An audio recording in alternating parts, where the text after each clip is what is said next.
All good.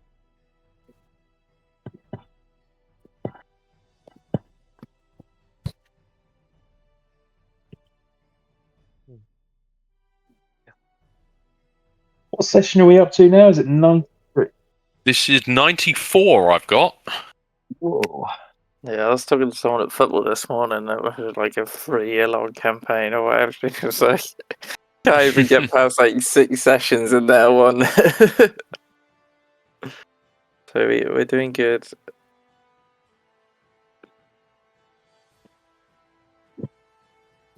Hopefully it can continue till you guys get bored of it. No, we ain't getting bored. It's just if we get wiped out. And then we get to start again. Yeah. Don't gel well in D&D. Like full damage is ridiculously broken. I'm just gonna land. Remove that. Remove that off the table.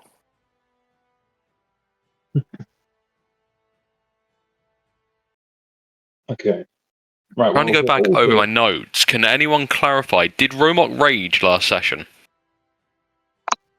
I don't think he did, but I want to clarify whether he did, because I've definitely got a rage marked off, but I don't think it was in this battle. I think it was from time before. Yeah, but this is the only interaction we've had that would cause you to rage unless you did it. Then I'm guessing, unless I've just not reset it, I'd be in a rage. No, Unless you we did had it the fight to in the communicate cabin with the... That's still the same day from the dragon. Oh yeah, no, it We haven't is, isn't slept it? yet. This is still the night time where we'd learn to fly. Okay. And then I'll be in the morning. When It would have been from that then, because I definitely raged in that fight. Okay, thank you.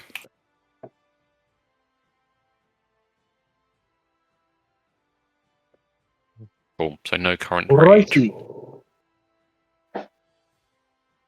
Well, we're all here. We're all super happy. So, if anyone would like to just pick up where and just remind us all where we left off at the end of the last. Sure. So the companion journeyed to the Griffin farm where they met with Gwert, the grizzled dwarf with a hook for a hand, and his daughter Glima. The pair prepared the great beasts for travel, but not before insisting the party prove their skill in taming them. One by one, each adventurer stepped forward. Locke sought a gentle amount, winning the trust of the Griffin Cragmore with cautious offerings of meat. Twin strode boldly to face a rearing beast, steadying it with a calm defiance until it yielded to his hand. Fracker, I think that one was called. Jasper, buoyed by bardic flair, claimed the fierce grey-feathered Growlmer, soothing it with music. Roma found kinship in the golden-plumed Borthen. Hezekiah struggled with the stubborn Vorgra, suffering talon strike before Jasper's encouragement helping him wrestle the beast into uneasy acceptance with a different beast. And then finally, careful calm secured him a mount of his own, which I believe is Vorgra. No, so Hezekiah ended up with Vorgra. It was Vorfak that he failed with, and I got Vorfak. Thank you. Vorsak he failed with. Lovely. Yeah, okay. I'm going to paste it. Thank you. Paste the listing again. Wonderful. Okay. So, the first flight was exhilarating and perilous. Griffin soared and died, the wind tearing at cloaks and hair. Rommel jolted violently in his saddle, lost 3 prized darkwood javelins to the cliffs below. Gwert appeared astride another griffin, setting the companions a test. Recover a red flag and prove themselves worthy and reap bountiful rewards. But shadows crossed the mountains, harpies descended, their haunting song seeking to ensnare minds. Twin and Keck folded under the enchantment, but Locke ice magic struck true, and Rowan cleaved a harpy's wing with Astrafall. Keck's spectral weapon, Hezekiah's conjured eagles, and Jasper's weaving of hypnotic magic scattered the rest. Twin cut down the last in midair, though many survivors regrouped far below. Before the companions could breathe a sigh of relief, a terrible roar split the cliffs. From the peak surged a brand new predator, a manticore, wings spread wide, its maw gaping as it hurtled towards them.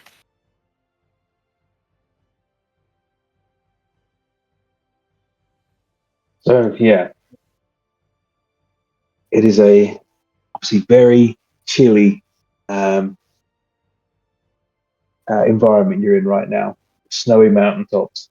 You have been successful in bringing down a couple of the harpies and dropping another one to the ground where it has scuttled off without taking flight again. but you suddenly hear that bellowing roar and turn your time to see from the shadows of some rocky outcroppings a huge lion-like winged beast gripping onto the rocks before launching its giant, very sharp, toothy maw, ripping open as it bellows its roar across the plains. It takes off towards you. Now, we have got the Manticore as she comes straight in. I did roll just before the game started. He got 17 on its roll. So it's coming for you. And it is going to go straight up.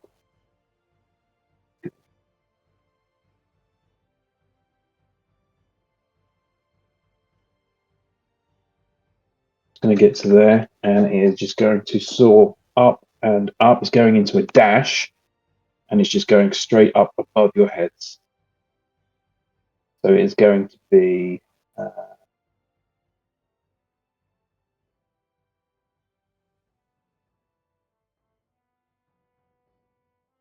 going to be about 80 foot. Yeah, it's about 80 foot. It's about the same height as you at the moment.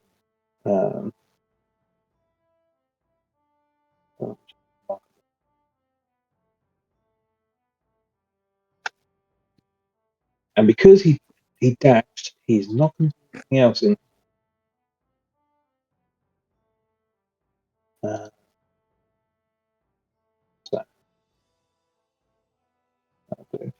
Right. Music as well.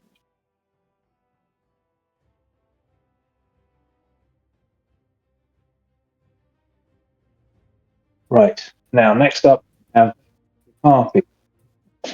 This one is the one on the ground, I believe. Here. This one is going to sculpt. Is that the one? I haven't marked down which one's sculpted off, actually. Which one? Hit the ground.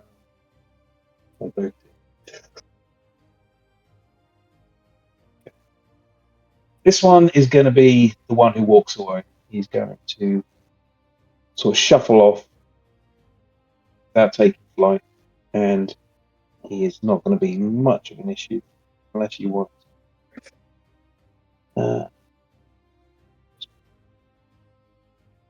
Marker on here.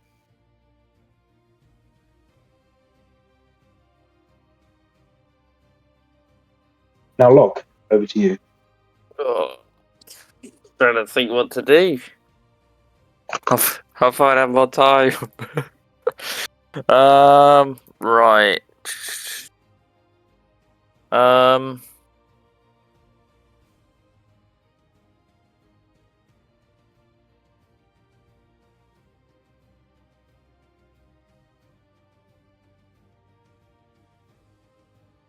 so used to in these situations. I'll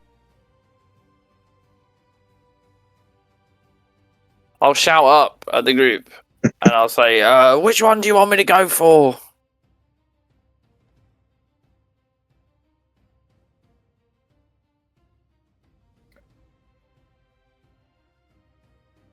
Where are you on this map?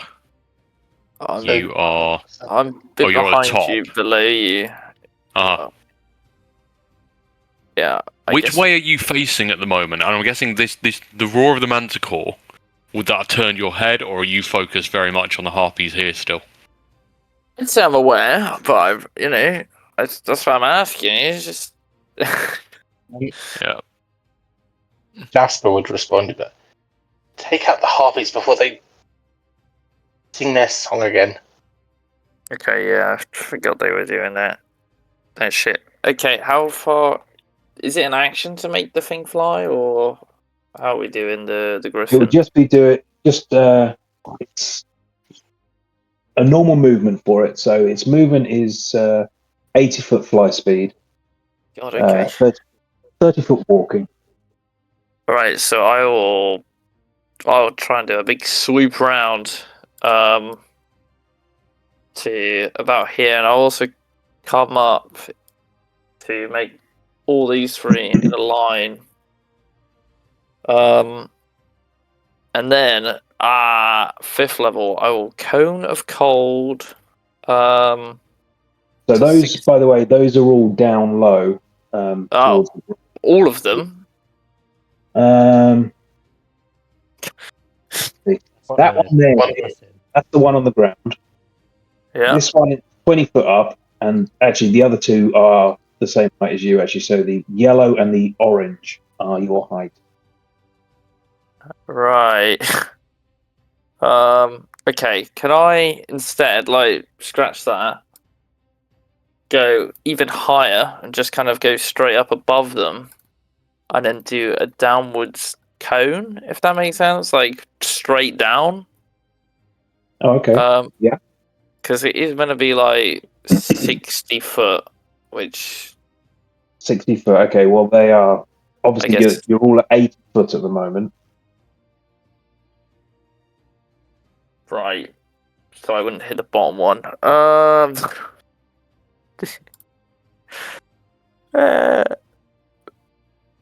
mean, get most of them still good.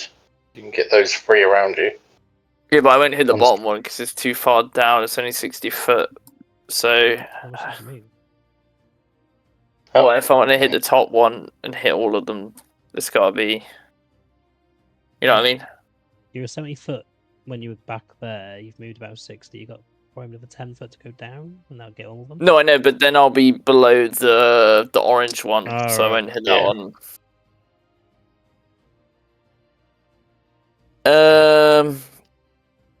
Alright, I guess I'll do what I was gonna do, and I'll just leave the bottom one, and I'll just do a cone, going this way, I guess. And hit these 3 if I can. Okay. Yeah. So ignoring the blue one, and I'll do Cone of Cold. Okay, are there any saves or anything with it? Yeah, they gotta make a con save. Con save. Hitting what? 16 to beat. Okay, they've all succeeded. Okay. They take half damage on a successful one. Okay. Roll your damage. So 16?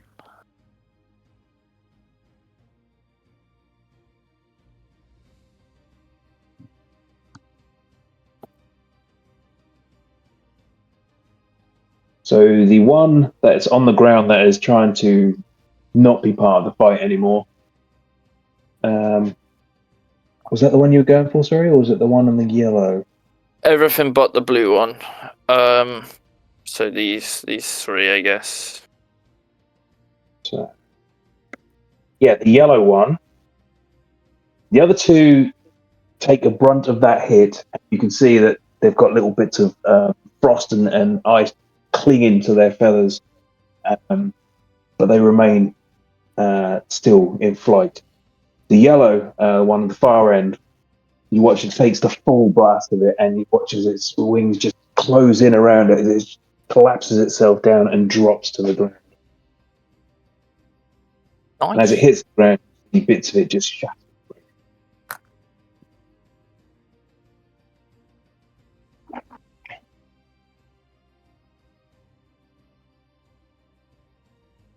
Is there anything else you wanted to do at all? No, I think that's me. Sorry, I got very confused with the heights and stuff there. Yeah, it's tricky, isn't it? Okay. Over to you then, Roman. Okay, so I think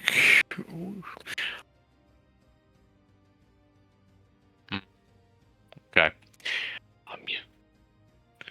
I am not good at range. So Like Evans. say that again. Not without your javelins. No, indeed. Even then, you weren't great.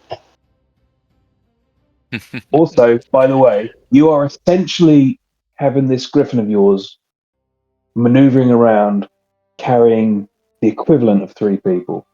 You've got yourself, you've got slain foe who has strapped your back. You also have Astrophel, which is a very heavy one. Does the ring not negate Astrovol's weight, though? Only for you. Sorry, I missed that. 2 people speak at once. For you, it does. Yeah. For me, but it's still okay. That's interesting. Okay. Okay. But if it's on his back, does that not? But for now, we're going to take it as it's affecting that. But I might need to re-evaluate that in the future and see. That's fine. Yeah. For now, we're going to say it's heavy, and the griffin is. That's fine. Yeah. Because of that, it is contributing to the complications. Because of that, pretty much everything you're doing is going to be a disadvantage on the griffin. Okay. No, that's fine. Well, I lost my javelins, so I'll just have to try and hit harder up close. It's just like riding a horse, just with huge fucking wings. And I just kind of try and steady my own nerves as shit is about to go down. So, I would like to try and pull on the reins. You say that the Manticore flew how far up? It dashed. It's at 80 foot, so it's the same height as you right now. Right, okay. So it was on the ground, and it's flown up to meet us, basically. Okay. That's fine. 60 feet. And a griffin's speed is what, 70? 80? Griffin's is 80. 80 flight. Okay. Fuck it. I can't do anything from range. And without my javelins, well, I just have to get closer to hit harder. So I would like to try and wheel Borthon round and point at him towards a Manticore, and I'd like to grip Astrophal and charge towards. Okay. So I'd like to start with a charge with Astrophal in hand and just try and kind of, strike true. If that's possible. Get up with that flight speed. Just getting the griffin to fly is not going to be a problem. So you will have no. So go ahead and move where you want to go. Okay. So I would like to. Oh, I fell off. Borthon moved without me. I'm that bad. So yeah, I'd like to move into range, but I'd almost like to go.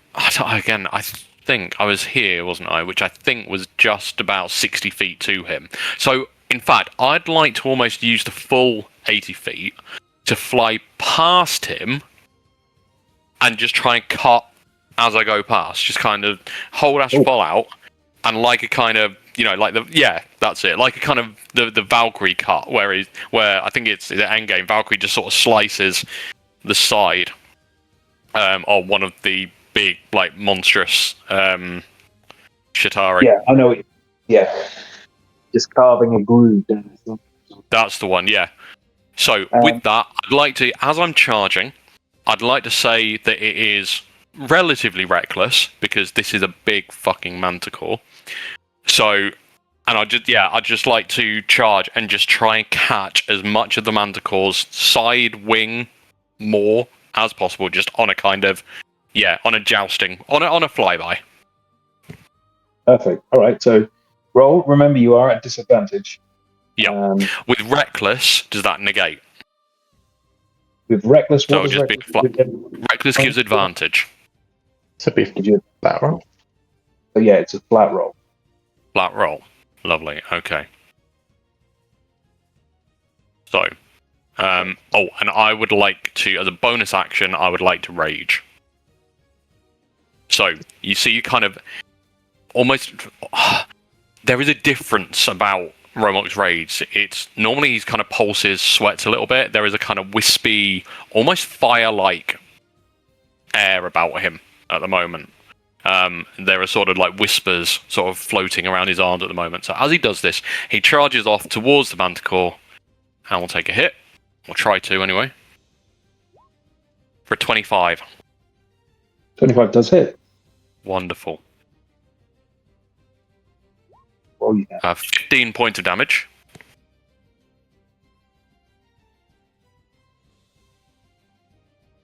Yep.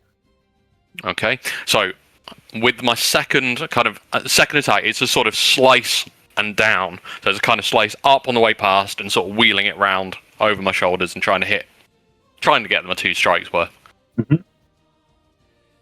So second attack is a crit. Ooh. Yes. So that'll be 2d6 plus 5, so 12, 17 plus. Does your reckless attack carry through for every attack in that go, or is it just for... Yes, it does. Okay.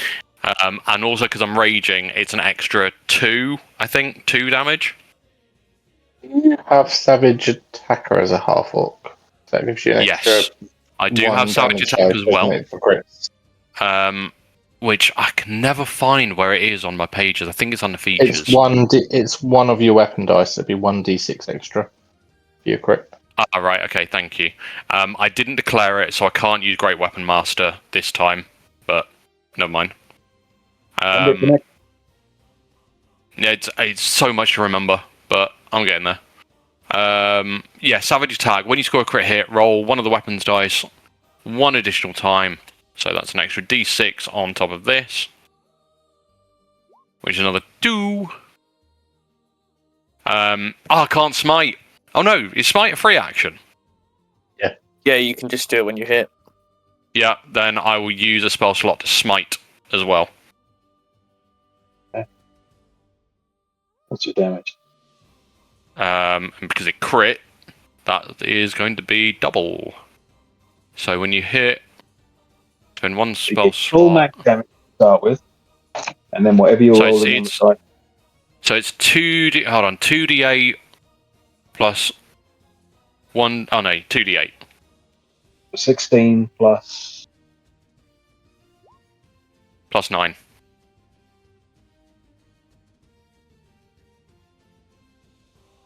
I hope all of those rolls came through.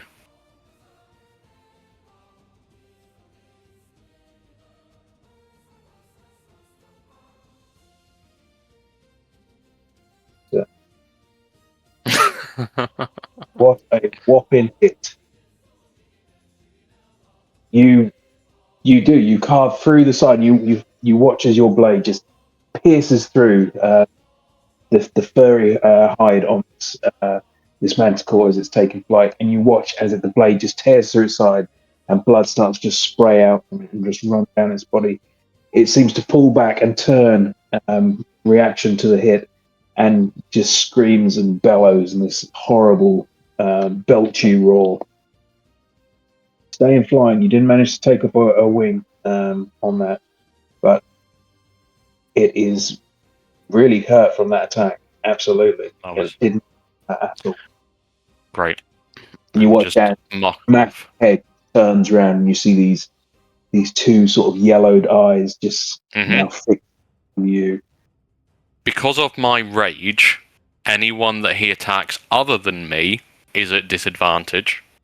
And because I recklessed, he now has advantage on attacks against me.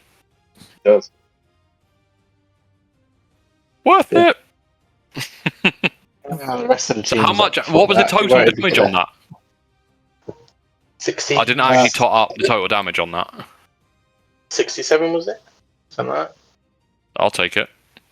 So you got 16, 28.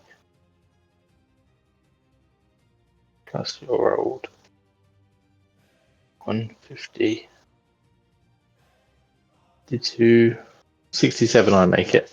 But Beautiful. It was a massive hit. yeah. Jasper just sort of go, wow. It's close as I'm watching, like, Jesus. And you can just feel as your blade did make that last hit as well, and your smite just powers through it. Yeah, because it's smite. I'll let it go for now. You just feel like this sudden surge of light just pulse straight through the sword before hitting into the side of the manticore, and it sort of repulses it slightly as the blade leaves. Okay. You can just feel there's like an electric in the air almost. Okay. Cool. And that's my turn. Okay. Brother Keck, over to you. Yeah, so Keck probably like just seeing Romark go flying past him that way, he kind of turns his head and just sees this massive flying creature predator. He's just there going quaking in his shell, literally vibrating. Kind of see his head start to go back, and then you just kind of see Romark, this little black and white silhouette against the snow, and then this massive gush just coming out the side of this manticore, and he kind of goes, "Oh my, yeah. Well, I suppose as long as Romark's over there keeping it busy, I'll keep my distance for now." And yeah, we're gonna go about 50 feet across and 20 feet down, if I remember what it was now when I did position it. Yeah, just short of the blue one. So it's about there. So I'm 20 feet down, so I should be within 60 feet of the purple one at least. And gonna roll out the bread and butter that is Toll the Dead. So you say you were at 60 foot, just so we have this. I went down 30, so it'll put me about 50 foot. I moved 50 foot, I went down 30, so it should give me my full 80 movement. Okay. Yeah. And yeah, Toll the Dead, so it's a wisdom save. I'm going to take half or none. None, because it's a cantrip. Okay. Got a 17 on the wisdom save. Damn it. Okay, well, that fizzled. Half damage or anything like that? No. No, if they succeed, it just doesn't take anything.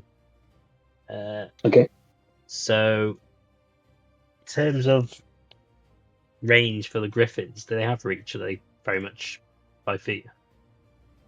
Griffins are, let's see, I think it would be 5 foot.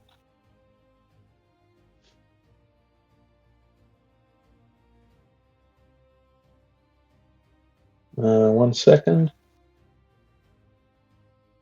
Reach 5 foot. Yeah. Okay, he can't do anything either. So, bonus action just to move spiritual weapon over towards, slowly shift it over towards this manticore, and that'll be me for now. Okay. Who did you cast Toll of the Dead on? Sorry. Toll the Dead on purple. Purple. Thank you. And who's going to be controlling Hezekiah? That'd be me. So Hezekiah is up now. He's got 2 eagles in play as well. Okay. Can I get control of Hezekiah's griffin? Absolutely. One And second. his token.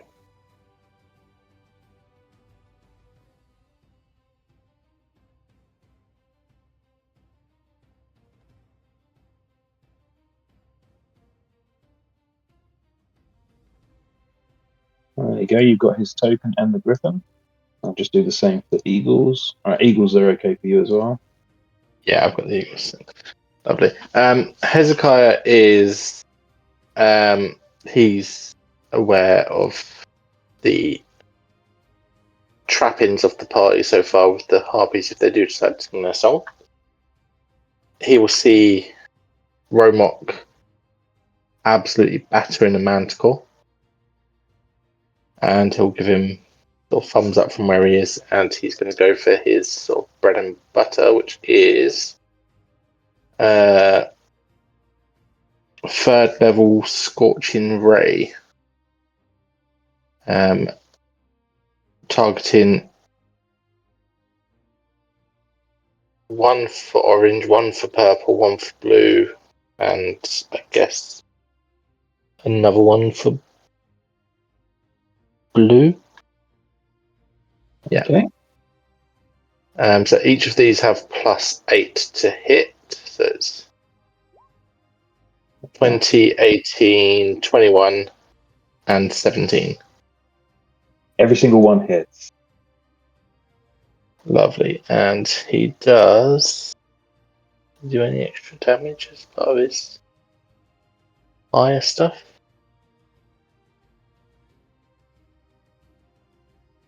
Da-da-da-da.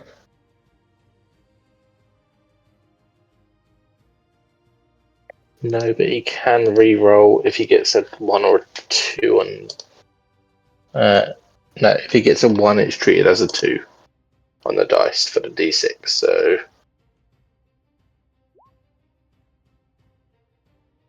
that's 4 damage for the first one. Which one was the first one? Sorry. The first one was orange. Okay. And the 12 damage on purple. We'll work our way down the map. And purple drops. Its feathers just starting to burn up, engulfed in flame. The blue one then takes the other 2, which is 9 and 7. 16 damage. That one also just erupts into a little ball of flame and just curls up on the ground, sizzling away in the snow. Okay, just need to find the eagle stat block again.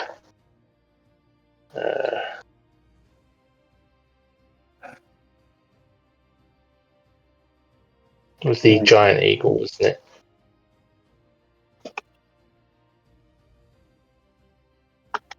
Okay. We've got talon attack within. They have an 80-foot fly speed as well. Yeah. So the first one is going to move over and attack the orange with its talons, which is +5.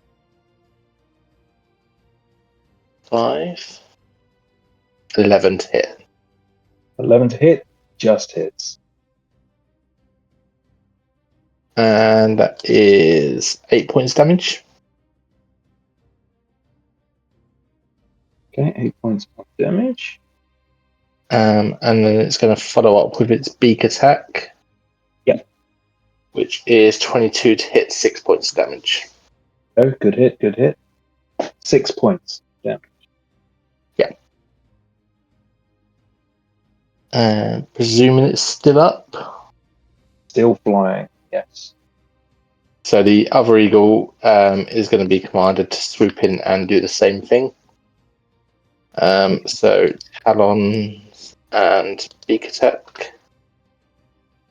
So the talon is a fail. The beak hits.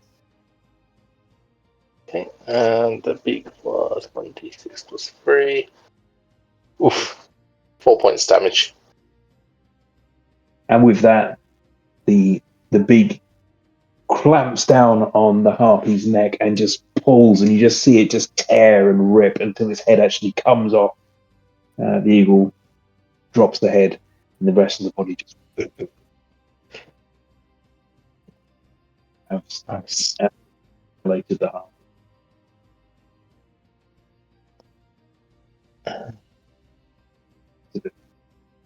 See what.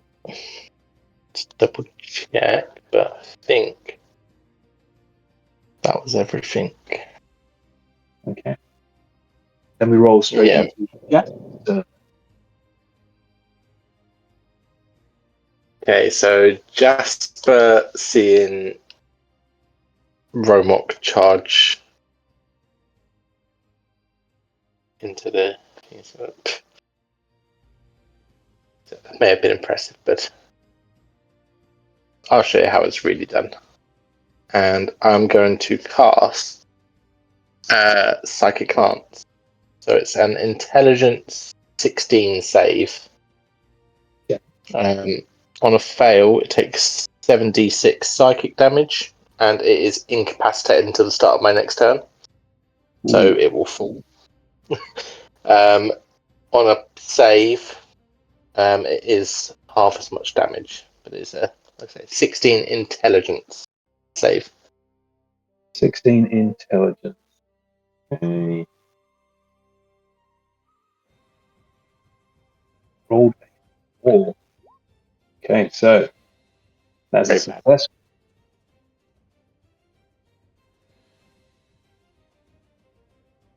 So what did you say happens with it? So if it fails, it becomes incapacitated until the start of my next turn and takes the full damage. If it succeeds, it's just half damage. So in that case, it's going to drop from the sky. It will take D6 of falling damage.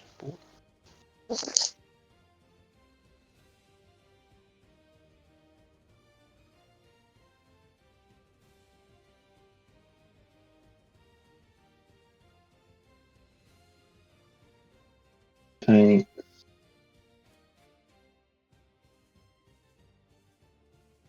good chunk of damage as it impacts the ground.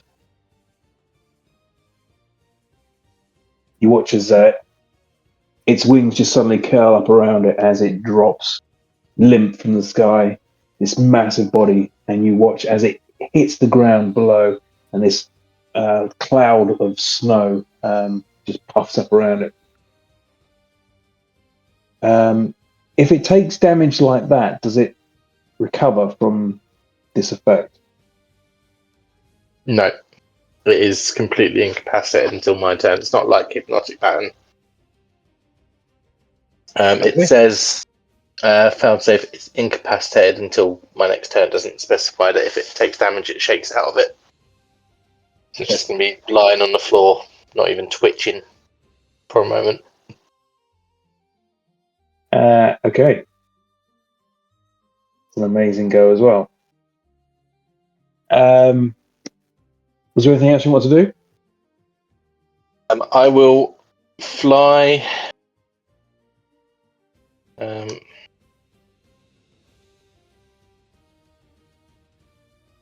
can I go? So go 30 foot towards it, and I'll go 50 foot down. So I'll be about 20 foot off the floor above it. Mm-hmm. I'll just sort of hover there. Come, Jasper, you come too.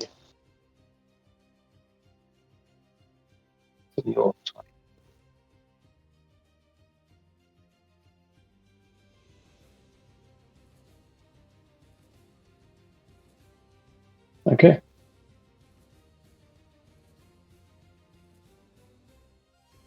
Right. I take it there's nothing else you want to do. No, that's it for me. Thank you. Okay. Over to you, Tweet. On the far side of the map. Okay, so I think what I'm going to do. So all the banshees are dead. It's just the manticore, isn't it? I'm not missing one. No, unless you want to take out those eagles for me. No. So I'm going. What was the fly speed in the griffins? 40.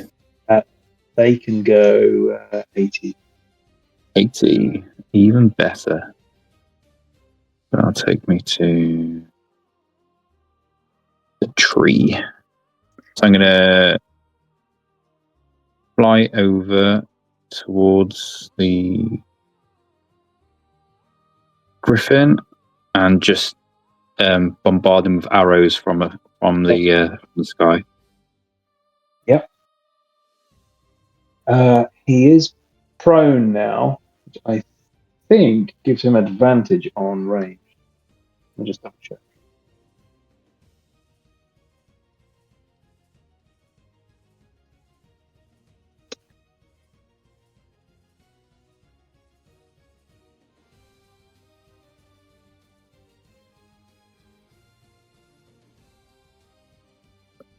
You have a disadvantage on your shots because it's harder to hit.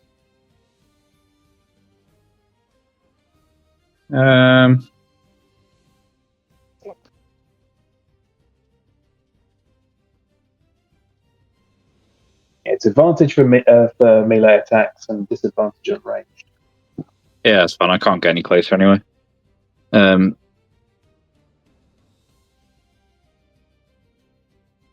Yeah, I'll just go for it. Your shots disadvantage, please. Disadvantage. Roll.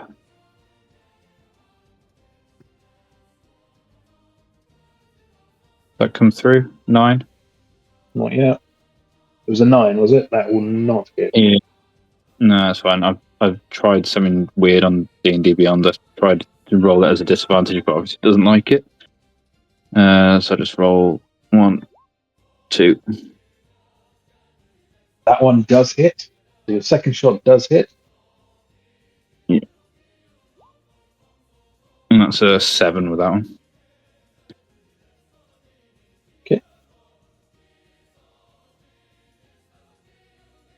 Just watches it thuds into its thick body and just disappears almost in this big mane of hair.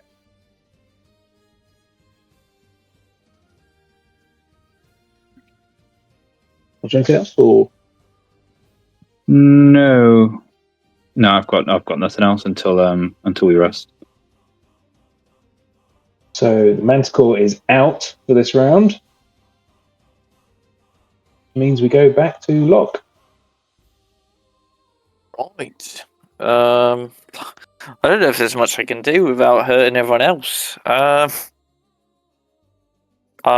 will fly. That's the wrong one.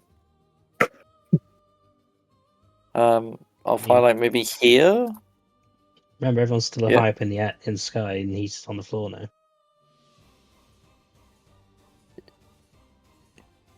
Yeah, the closest one is Jasper at 20 foot.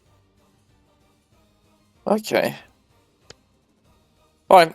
Then that makes things easier. I will just ice knife him. I'll come down a bit to. I don't know, what's Pythagoras' theorem for this? Well, again, it will be The square of the This one. hypotenuse equals the sum of the square on the other two sides. Straight line to it is still the same as going horizontally as it is diagonally, so it's still going to be the same distance. Huh? No, it's not. No, That's it's not how right, that yeah. works. No, yeah. I'm thinking if you're Right. perfectly angled. Sorry. I will just ice knife it. So it that will be is. at disadvantage because it's a range. Yeah. I'll roll again. Fingers crossed. 23 is the lowest. That's a And then great it needs to make a Constitution saving throw as well. hit. Just a second. Oh. Okay. Only got like a 4 on its con save. Okay, cool. So that fails, and then it will take 1, 2, 3, 4, 5, 6, I think.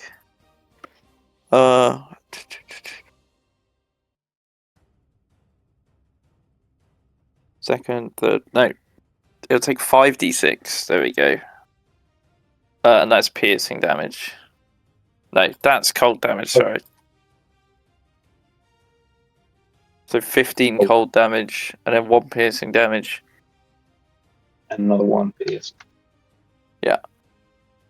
Awesome. Okay. That's me. Very good. Nice attack. Over to you then, Romok. Okay, so with the Manticore incapacitated, is it falling or has it fallen to the ground? It impacted the ground already. It's on the ground. How and is that 80 foot down from this point? For you, it is, yeah. Okay. Yeah. Do I do it? Do I jump? No. No. No.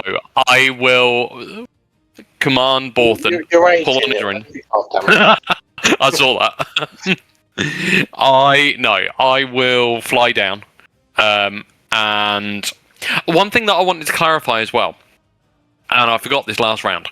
If I attack, can the Griffin still do its own attacks, or does would it be either or? So if I were to strike with it'd be Astral Form, either is that or. independent of a Griffin attack, or it's I either command the Griffin to attack or I attack? Roll an animal handling Yeah, sure. at disadvantage. Oh, okay. At disadvantage. You're Good. harsh. Yeah, well, you are It's a 3. heavy burden. Yeah, it's a 3. No, he's not too happy with you in general.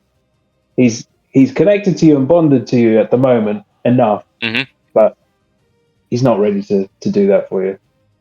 Sure. Okay. Come on now. You've done me well this far. Don't let me down now. So, you're really trying to make me jump, aren't you? So what does this mean then? He's not listening to me? He will not independently attack. Oh, right. I see what you mean. Okay. So, in which case, can I still command him to move, though? It's just that he won't do a separate attack. Right. That's fine then. In which case, I will fly down and I will, at speed, do another kind of slice attack towards the Manticore. This time I will declare Great Weapon Master. Okay. Which is a -5 to the roll, +10 if it hits. And it will be another Reckless as I just torpedo down. Okay. You don't need to do Reckless because he's prone already. Oh no, that's right. He's prone, so forget Reckless. Or do I want Reckless for the advantage? You get advantage on prone. Oh, there you go then. Okay. Right, okay. So, it's -5 to this roll because of Great Weapon Master. Okay. Ugh, that's an 8 to hit. Fortunately not, no. Okay. So, So second what I attack need coming you in 2. also to do, what I need you also to do Oh, is yeah. have you come down at speed. You said you wanted to come at speed at this attack. Roll a dexterity save. See if you Dexterity can save. escape Griffin. Okay. Not 20. You hold on completely, firmly and tight. Whee! Okay, cool. And then, as I miss on the first, I just like to wheel Astrofall round and just go for a second attempt. Oh, come on, where are I? I've lost him. There we go. So, again, Great Weapon Master. 19. Yeah, that's a hit. Yeah. Lovely.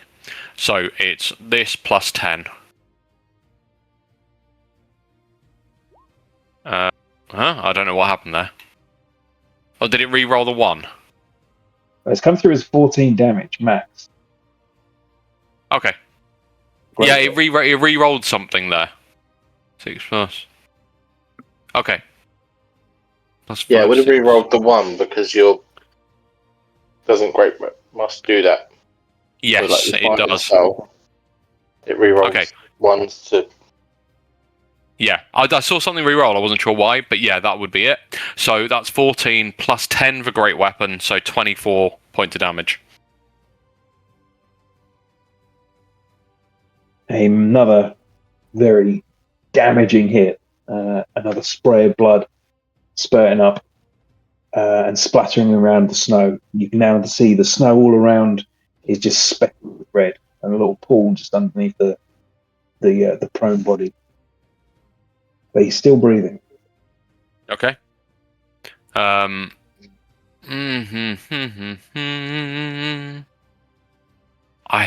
think wasn't a crit, so I don't get savage attack.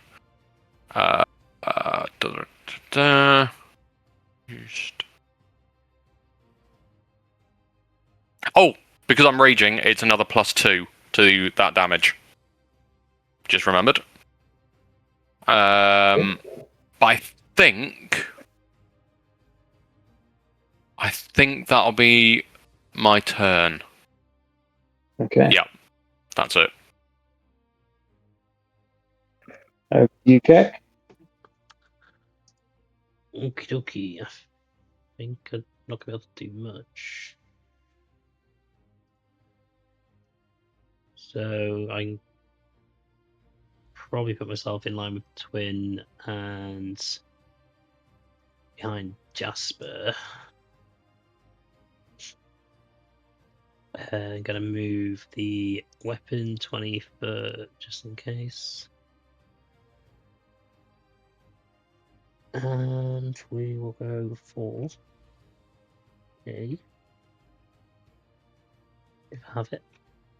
Yes, I do.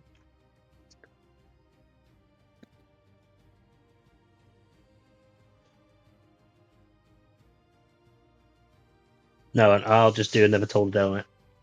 So it's a Wisdom 16 save. Okay.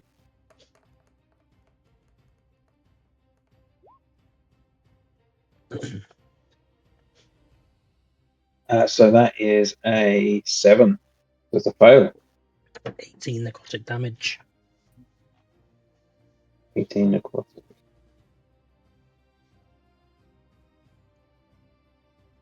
And that is it for Keck. Okay. He's still hanging in there. Still looking pretty fearsome. Moving on to Hezekiah.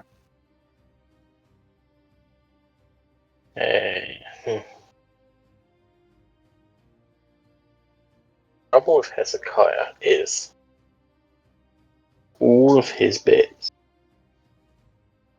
are ranged, so it's all going to be a disadvantage.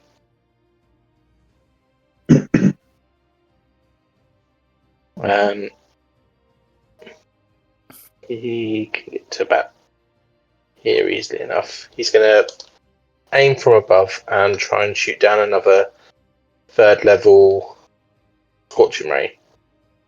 So it's 4 at disadvantage.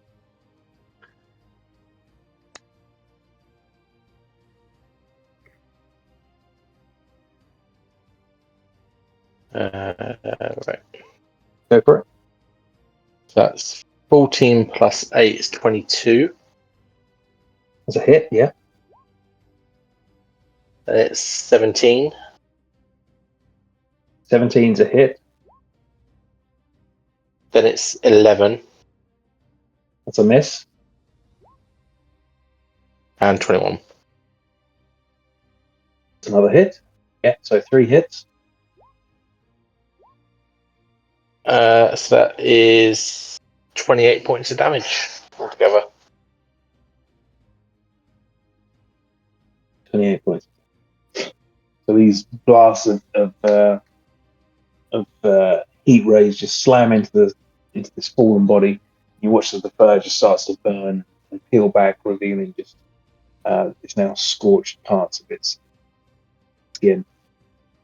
As you're doing that, you can see its face twitching and its teeth just showing again as a growl coming through. Starting Jesus, to. thanks for sitting.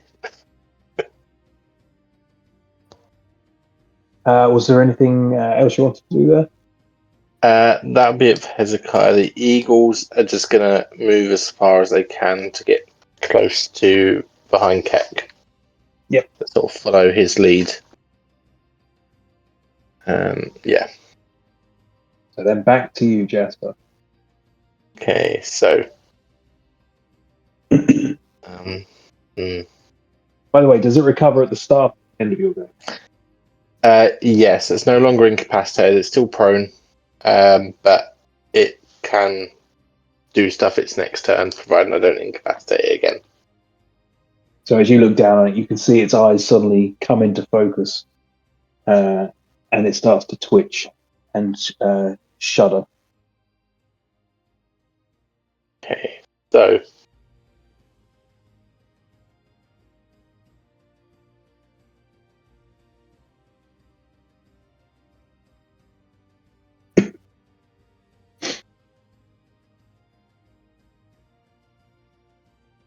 if I was to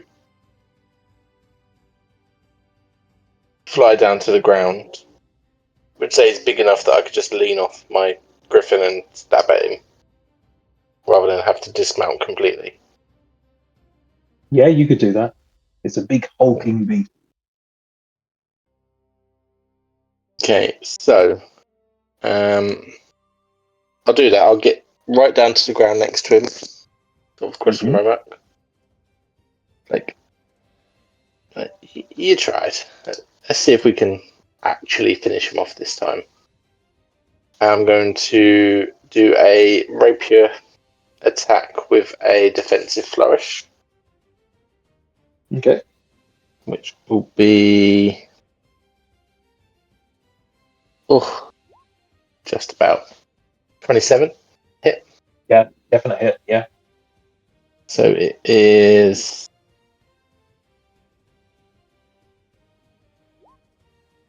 13 plus a d8, which will be 6.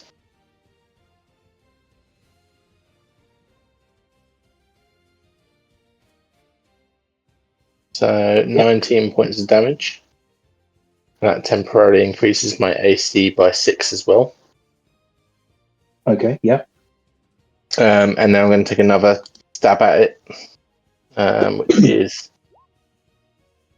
I rolled that once, so the 28 will hit. Just see if I get a crit. No. For another 11 points of damage. Yeah.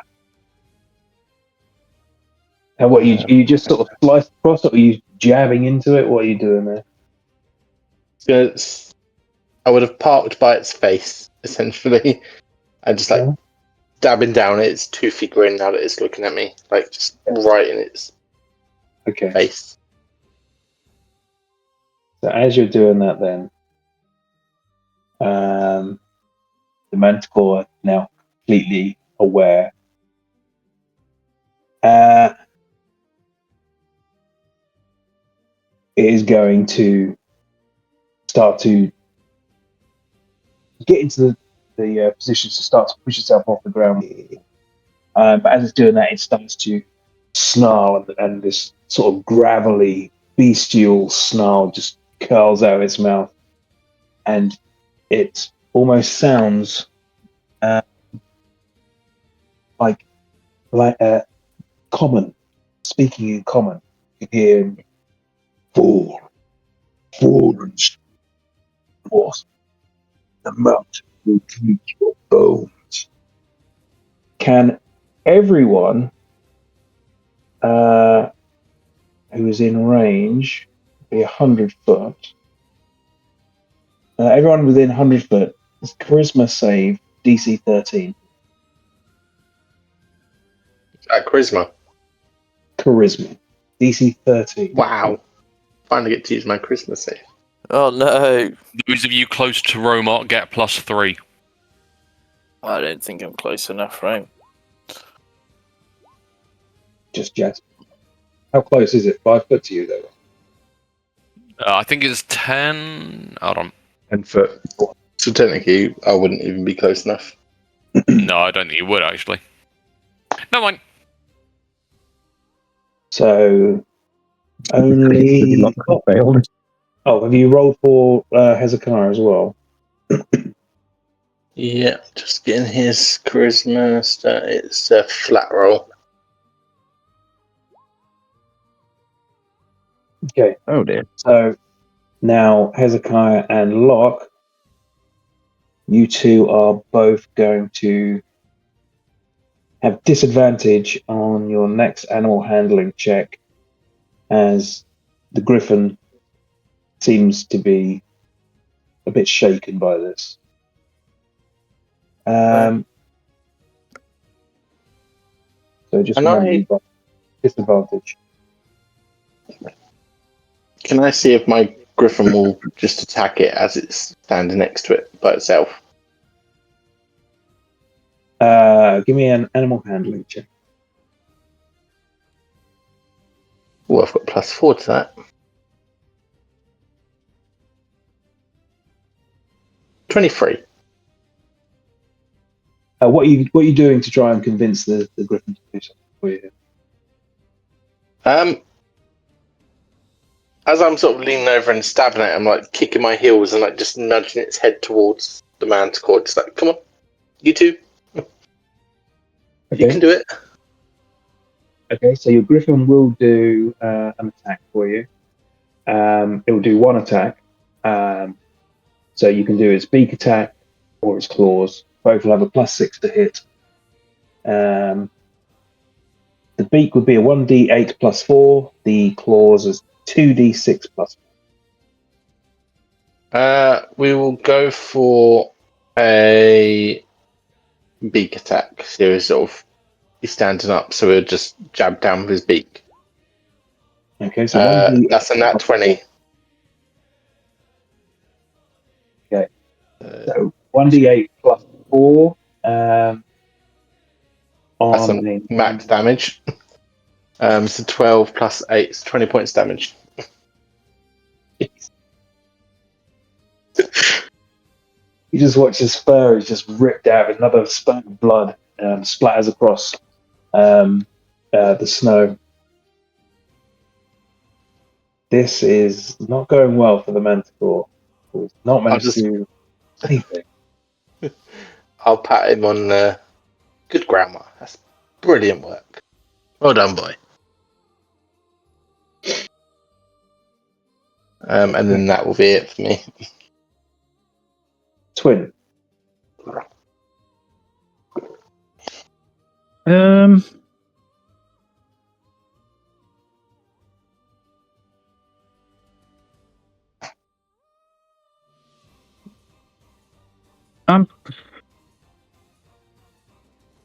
I'm probably going to stay in the air and buy some more shots with my arrow. Okay. But he's standing now, so it's no longer disadvantage, yeah? He's not standing yet. He's still prone. He's not had his go yet. He's able to launch himself up. In that case, then,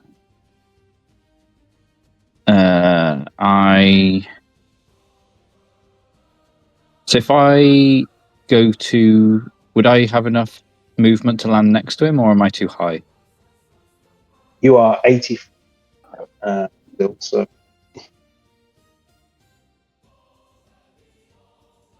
So if I move, I'm still going to be too high, aren't I? Because I'm guessing I'm 80 foot up. you are 80 foot. So yeah, you would need to drop 80 foot, which is all of your movement speed. Yeah. And then if the griffin dashes, it's basically my go dashing, isn't it? Yeah. Yeah. So yeah, I'll stick with. And you'd also need to do an attack as well.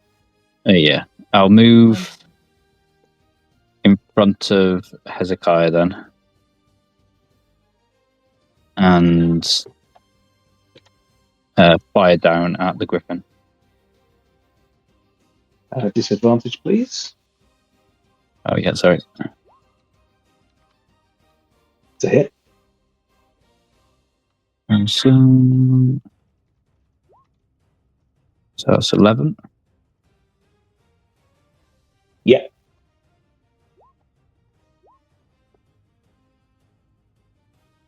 Two 26s. Take that. Oh, yeah. Another hit. And another max damage. Go on. Right, you guys. Who needs swords? Fantastic. You guys are just tearing into this manticore, and it is just spraying blood left and right. It's taken a lot of damage. Was there anything else you want to do at all?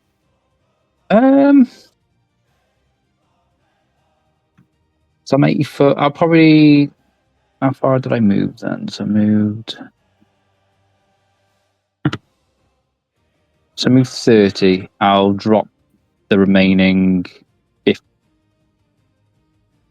50 foot down then, so I'll be 30 foot off the ground. Right. There we go. 30 foot. Right. The manticore's turn once again. pulling itself to its feet. It now stands between Romok and Jasper, and it is just going to launch straight into you, Romok. And it's going to come in with a bite, claw, and a tail spike. So 3 hits coming your way. Okay. So first, oops.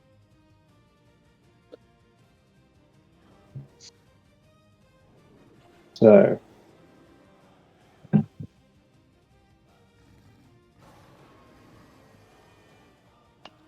okay, the first one is a 16 to hit.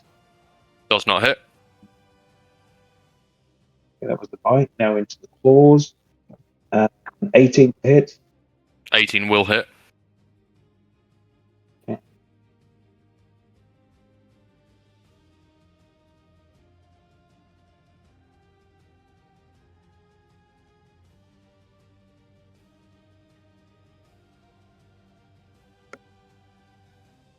Yeah, so that one you take 8 points of slashing damage as a claw just I'm raging, so I'm resistant to that. take half of that. Okay, and So then 4. tail also whips up behind it, and as it sort of flicks in your direction, a spike. You see, it's covered in all these spikes down its tail.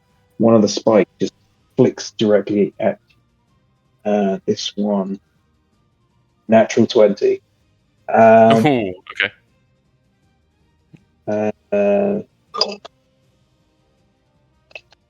Literally 10 feet away, too far for me to use Death's Door. That's 11 points of damage. Oh, sorry, hang on, no. Sorry.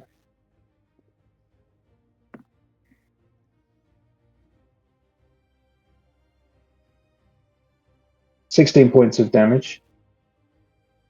What kind of damage is that? Half that. That one. Piercing. Piercing, resistant, so half of that. So Yep. 15, did you say? 16, so down to 8. 8, thank you. And is also going to launch itself at you, Romok. And you see these 2 massive paws with these huge curled talons, claws, just come directly at you. And roll a dexterity save, please. Oh, what? Sorry. Dexterity Lord save. Itself you. Yeah. 23. Okay. You manage to hold on as these big, powerful, this big, powerful body slams into you. Luckily, it seems to slam more into the griffin than you, and you manage to hold on to that griffin tight and not get knocked down. That's all it can do. Exact moment. Hang on 1 second. No, I'll take that back. He's going to fly directly up. He's going to go 80 foot up. Not 80 foot, sorry. 50 foot. We get attacks of opportunity. You do. Can I take an opportunity attack as Yep. well? Am I too far away? No, you're too far away. Okay. Just So can one I? of them. Yeah, I'll take my opportunity attack. Mhm. That's just a flat roll, isn't it? Yes. That will be a 23 to hit. It's a hit. 17 for 10 damage. That's a hit as well. 15 more.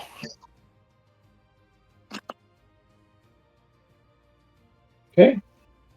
It just takes off and You're remembering your Shoot. rage as well, +2. Oh, plus another 2. Yep, thank you. it is quite damaged. I'll give you that. Okay. You see the blood is just pouring out of it as it soars up into the air, but it is now above you. So it's still also above you now as well, Twin. Moving on to you, Locke.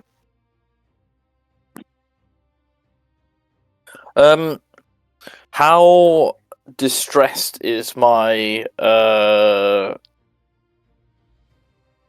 Griffin? Give me an insight, please.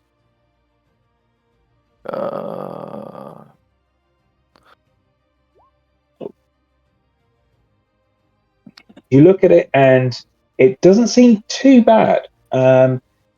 He's not really been taking a lot of direct action, as you've been largely a ranged attacker here. He seems okay, and he's watched all the other enemies seem to drop around. The Manticore is looking pretty hurt and is far away, so he's okay.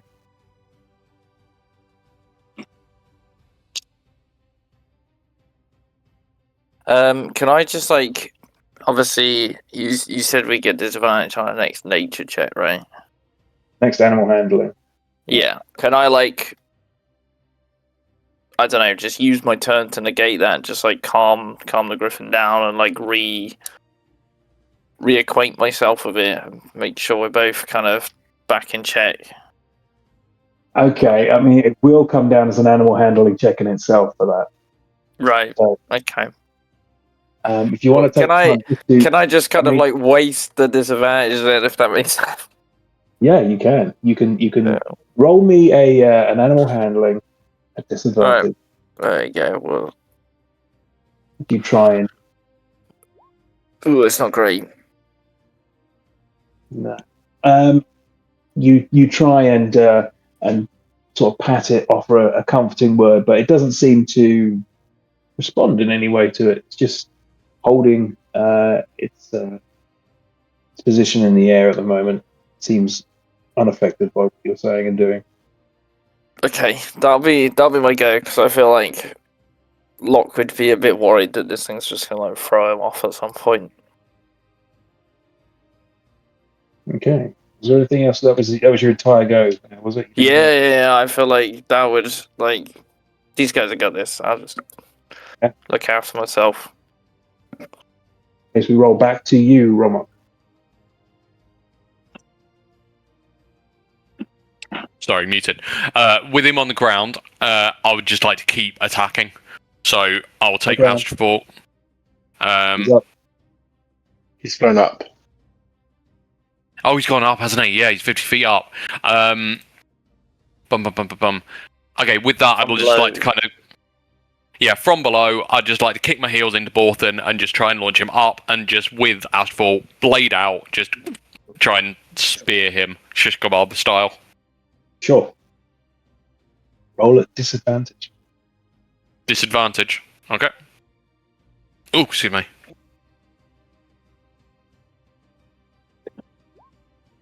That would be a 20. Is that in disadvantage? Yeah, rolled an... Oh, sorry, that only went through once. Sorry, I thought that was 11 and 9. Sorry, that's... Hold on a bit. Second one coming through. Yeah, it's 20 again. Rolled 2 11s. It's a hit.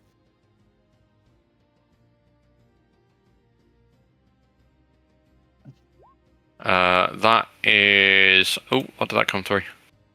9 points of damage. Okay. You slice into it and watch it as its entire body again just shudders and shifts as this blade slices through, and you can see a deep cut is now visible in its side. Plus the 2 for the extra rage damage. 2. Yeah. And I will take another kind of pointy jab. Is it disadvantage again? Yes, please. Okay. That will be 24 with disadvantage. I rolled a 15 and a 17. My God. Yeah, roll your damage. And that will be another 16 plus 2, 18 points of damage, please. Okay, how do you want to finish this off? Considering if I down somebody to 0 hit points, I can take another point. I can take another attack. Probably a little bit redundant in this, but I'll say I would just like to, again, as I'm kind of forcing Borthen up, just almost like a kind of frog approach, just up and just yours lays in the Vox Machina, almost like a kind of Vax against Orthac thing. Basically, I'd just like to hit him right in the underbelly and just drag the blade round and just kind of eviscerate a little bit and just cut him across the ribs. Yeah. As he just, and it's probably because he's above me, I'm probably showered with a lot of stuff. And let's just leave it at that. I won't go into the nature of it.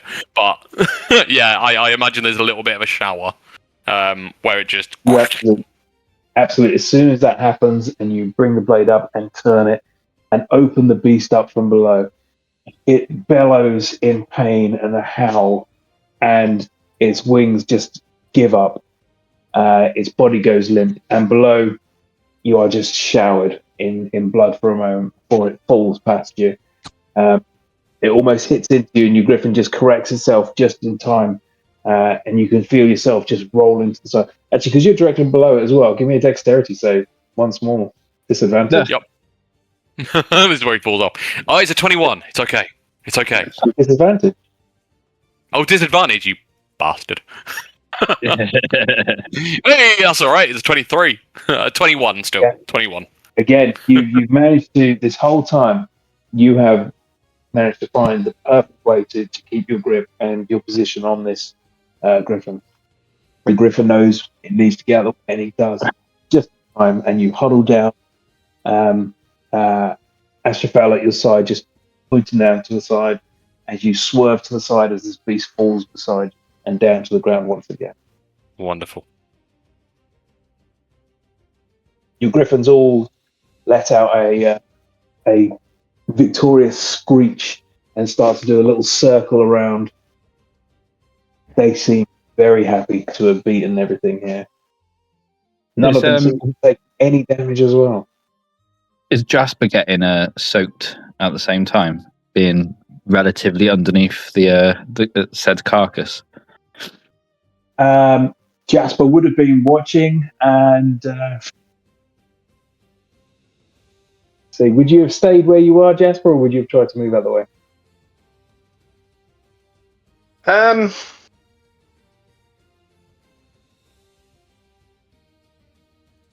I'm trying to think if the death of something based on my current trauma would have triggered me and like frozen me in place.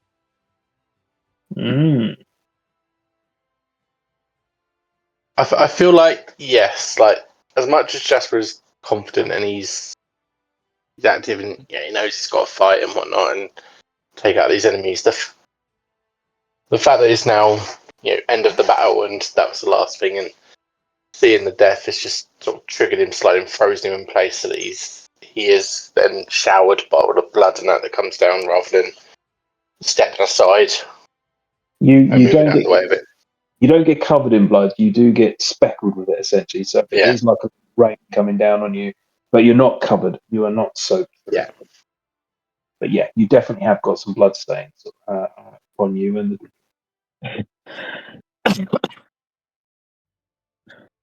yeah, I feel that's the right way to go about it, is that he would sort of freeze up with the whole death thing.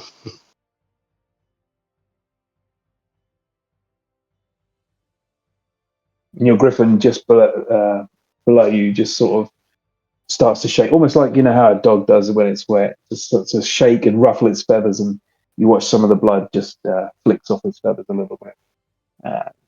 Not all of it, but it's still got some blood stains. It just squawks and takes a few steps in the snow. I just sort of pat him on the neck and say, "Good boy, Grandma. Well done."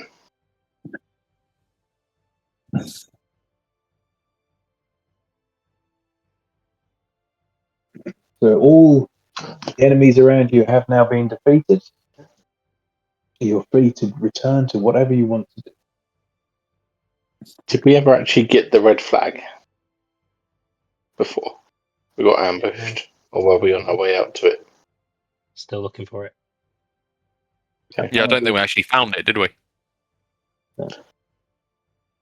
Yeah, so I would kick Grandma into action and we sort of take to the air again to circle with everyone else. Just for Hezekiah's sake, I know he's interested in his animal parts and harvesting of stuff. Is there anything that he'd want from the Manticore? The body is there if he wants to. If you want him to go and dissect or cover anything, absolutely. How? Right, is there anything in particular which you would want? Roll a. Let me see. Maybe a nature check. Roll me a nature check.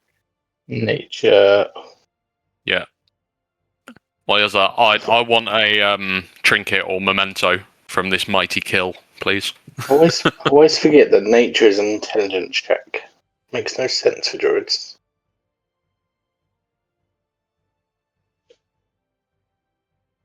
I mean, you can always lob off its head, Rob, and add it to your heavy load.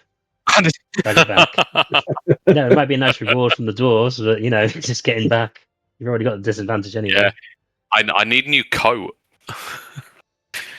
Just Hercules. Did you know in Hercules there is a lion rug in one of the throne rooms that is modelled on Scar? Little tidbit of trivia for you there. It's when Hercules is getting his portrait painted on the urn. That's the one. There you go. Random Disney trivia if that ever comes up in pub quiz. And as always, there's little Easter eggs like that. Yeah. Well, it's the by and large batteries, isn't it? Power Toy Story in Toy Story, and it's by and large all that stuff with Wall-E and everything. It all kind of cycles round, and a few other films. They're all interconnected, yeah. The old lady in Brave is actually Boo looking for Sully. Yeah. Who's the old lady in Brave? The witch. She's in the hut. Yeah, the witch. She has the magic door. She's got magic doors. That's why she's looking for Sully. Because there's a carving of Sully on the background, and she's using magic doors, trying to find her way back. That one doesn't make sense to me because that's completely different timelines. Magic doors. He says travel different timelines. The same as you got the in what was it, Wish? The sorcerer becomes the magic mirror. Yeah. I enjoyed Wish. I think it was a lovely blend of the kind of new animation and the old 2D drawings. Anyway, sorry, we're going off on a right Disney tangent now. I apologise for starting it. 23 nature check. Okay. With that, Hezekiah would know that manticore teeth, have certain desires and demands about them for use in jewelry and decorations. It can also be used for lining blades to make serrated edges. They're not worth a great deal. There's also manticore's hide. It's worth a little bit more. It's a tougher hide. Can be fashioned into like a strong leather armor. And there's also the manticore's wings. The manticore has obviously a set almost dragon-like leathery wings on its back. It's an extremely tough and durable leather, yet also very light. So it's like an ideal material for leathercraft. That's quite a lot more sought after, and you get a lot more money for it if you were to sell that. If you're looking for a trophy, the teeth. If you're looking for monetary gain, wings. Can we do our best to...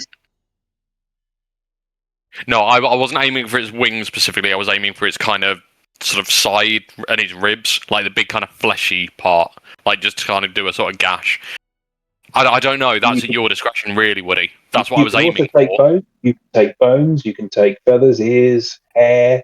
You can take its head. Okay. Any of its blood. Take its tail.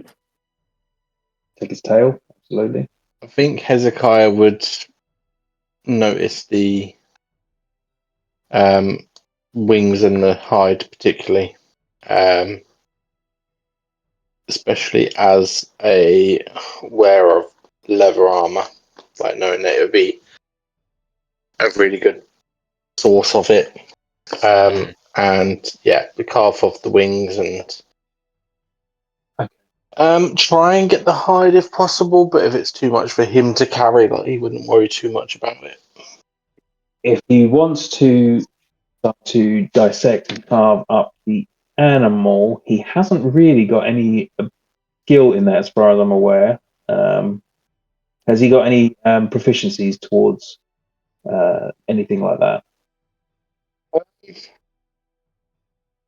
I think what would we class as a proficiency towards it?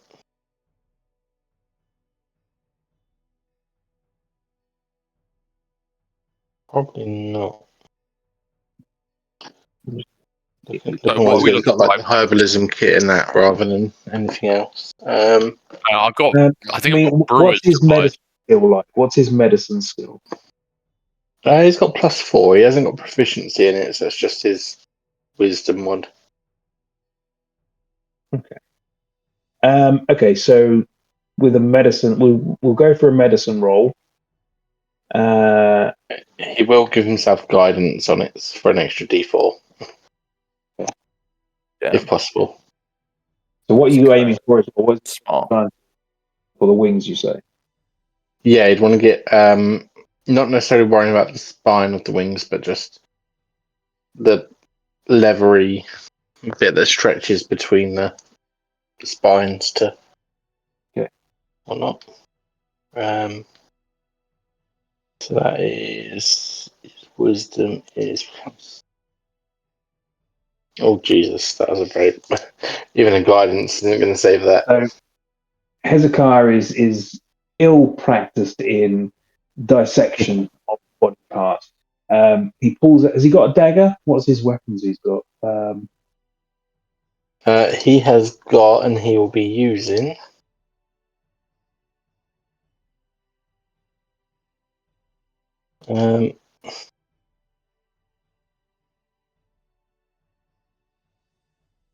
Wait, he's got. I would go with his. He's got cook's utensils, so I'd imagine there's some sort of butcher's knife or something in there. He's got a knife which is used for cookery. Okay, so he takes that, the absence of anything else, and he starts to try and carve up the wing. Unfortunately, as he's doing it, the wing to start with is very tough to get through, and he starts almost stabbing it to try and get it out. And as he's doing that, it's getting damaged. So he does manage to take off a small bit of the wing, the wing's leather, but not a great deal. It's only going to be like a couple foot across, 2 foot, 2 foot by 2 foot bit of wing leather. Okay. In bad condition. Yeah, I'm making up that for him. Can Jasper pull some teeth just as a trophy? Okay, yeah, if you can roll a medicine as well. You don't have any proficiencies in that at all. No, but I is an 20, so I assume I'm reasonably successful. You managed to get 3 teeth. 3 teeth, lovely. What I might do is actually end up putting those with get them laid into my weapon to give it a bit more edge. Yeah, can Romok try and pull a tooth or teeth as well, please? Just a bit of a trophy. Roll a medicine check as well, please. 9. You only had to beat a 10. So, oh, come on, it was my kill! It was my kill! Yeah, that's fine. As Jasper manages to pluck out a few teeth, you move in after him and you try the same, but it's a bit tougher to get it. You start to smack on them with the hilt of Astropel, and the teeth are just cracking and chipping as you're taking them out. And you pull out 1 tooth, but it is damaged. Okay. Jasper, be a friend. Get me a trophy. I think it's the least I deserve at this point. Please? Jasper looks at his free teeth in his hands and goes, sorry, I only pulled enough for me. You tight bastard. And I just I take a hand and I just sweep my hand across my chest with all the kind of bloody mess and I just throw it at Jasper. I was going to say Prestidigitation that.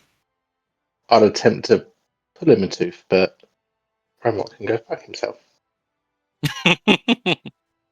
It's in jest. It's a friendly banter. I will attempt to pull Romok a tooth. 18. I'll pick the littlest tooth though.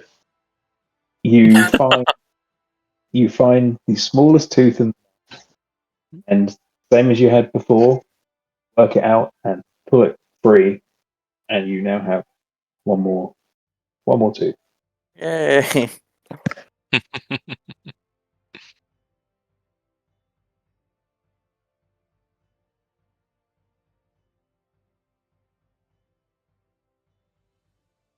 Here you go, Romok. One for you. Perfect for your size.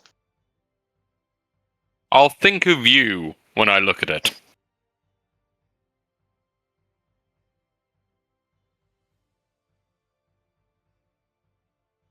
But thank you.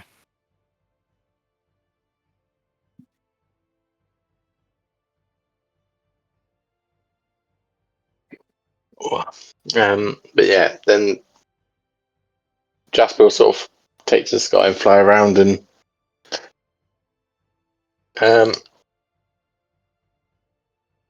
go over to Locke and he'll be like, are you okay, Locke? You didn't seem to get too involved. That's your Griffin okay? Yeah, I mean, he was a little scared, a little jumpy, and to be honest, there's not a lot I can do in the air. Kind of just flinging ice at them, and if you guys get close, I can't really do a lot. So, rather look after him than get you guys hurt.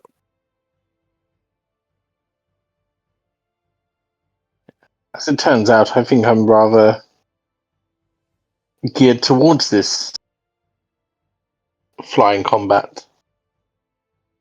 Well, Yeah, I mean, if we get a start. chance to rest, maybe I can tweak my spells or something, but we'll see. The curse of the learned. You can only know so much at any given time. Well, yeah, the book won't let me have as many spells ready, so. But no, I'm okay. That was looking dicey at first, but we did good. Perhaps we should get on and try and find this red flag that was mentioned. Yeah, we shouldn't delay. Have you got what you wanted from the thing? Oh yes, and Romok got himself a little souvenir as well.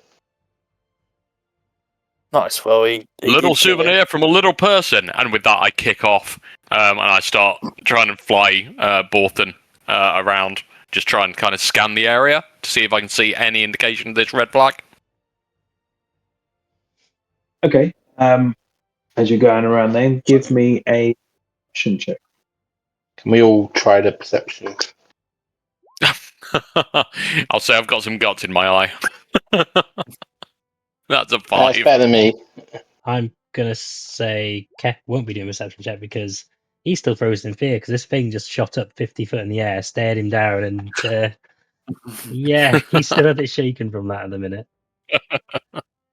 He thought he was about to meet his maker on that one.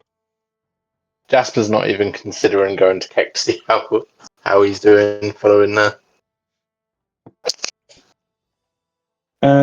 So you start circling around. start diving through the little valleys between the peaks of the mountain. None of you spot any flag. Even with Hezekiah's 19. With Hezekiah, no sign of it. Are you cut out there a bit, Woody? No sign of it, I'm afraid. He definitely said the flag was out here, yes? Yeah, Surely. unless it's been picked up by one of these things.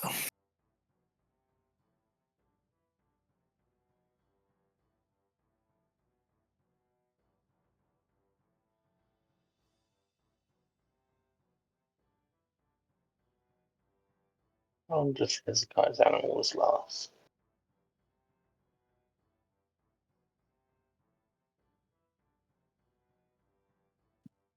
An hour? Okay.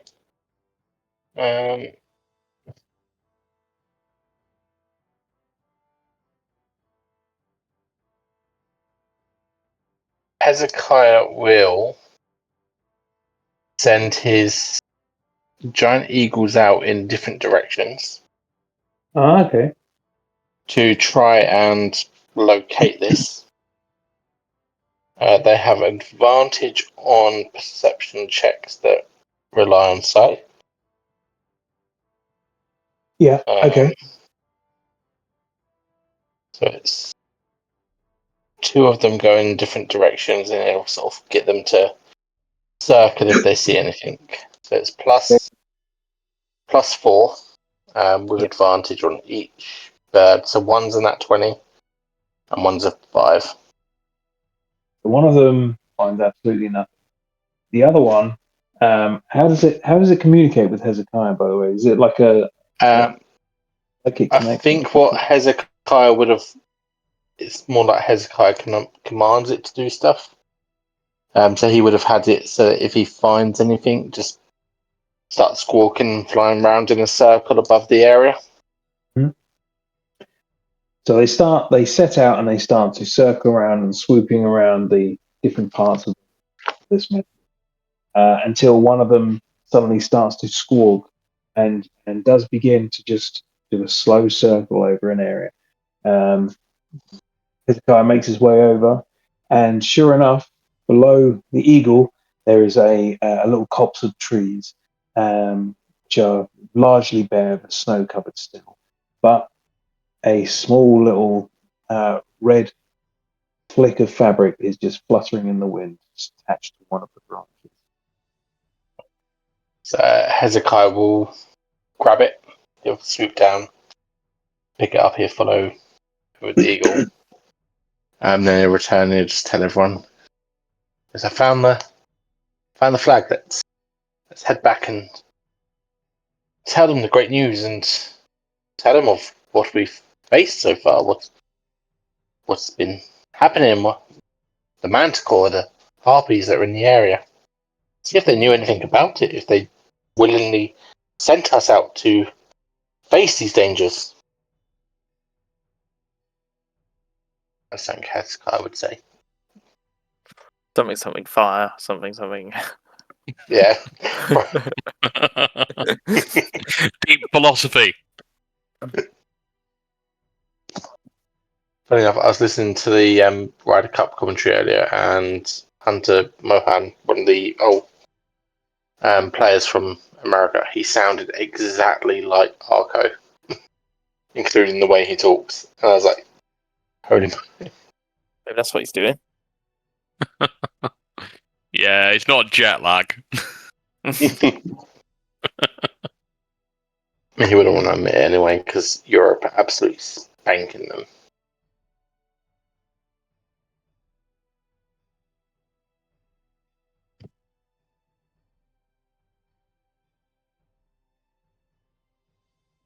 And with that, I think we'll, having found that, we'll circle back towards Hadogas.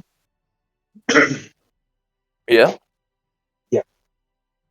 Okay. Probably go a similar route to make sure we don't find anything else, right? You all take off again. Another victory at your hands, and you make your way back, circling around the tops of the mountain until you spot the rocky outcropping platform of the roost hidden inside the mountain. And you guide your griffins back, and they just soar in. And it's very familiar to them, and they land and come to a stop just inside this platform. Waiting for you, you see the two dwarves there once again. He's got his arms folded and a big grin on his face. And then he spots Romok and Jasper, and they're griffins who are speckled with blood, more so on you, Romok. And you see his smile disappears a little bit, and he rushes over as you come to a stop, and he starts to inspect the griffin. What's this? Blood? What happened out there? Don't worry. He's fine. He's fine. He's just running. Quite the animal. He's running down like the neck of the griffin. He's just checking. He's going, "Yeah, you're right." It looks like he is just honestly looking over the griffin. Out of curiosity, did you know what was out there? And he sort of looks to you with a slight squint in his eyes. What was it? There was harpies, but this weird. I'm going to assume Jasper had never seen a mountain cock before. This weird lionish flying creature. It was quite big.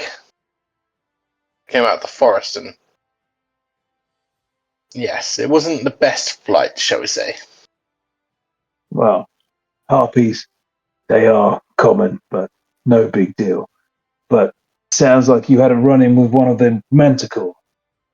Yes, they reside up here. Unfortunately, not too many of them. But not normally too much of an issue, especially when you have a large group of griffins. I see no damage to the griffins themselves, so seems like everything went all right. It's absolutely fabulous beasts they were. Fantastic. Romok struggled a bit with all the extra weight. Struggle! I fell that damn beast! As you're doing that, he's starts to maneuver the first of the griffins back into the stalls. His daughter moves in as well, and they say it'll be to I say it's to Twin first. So right, get down. Time to stable them once again.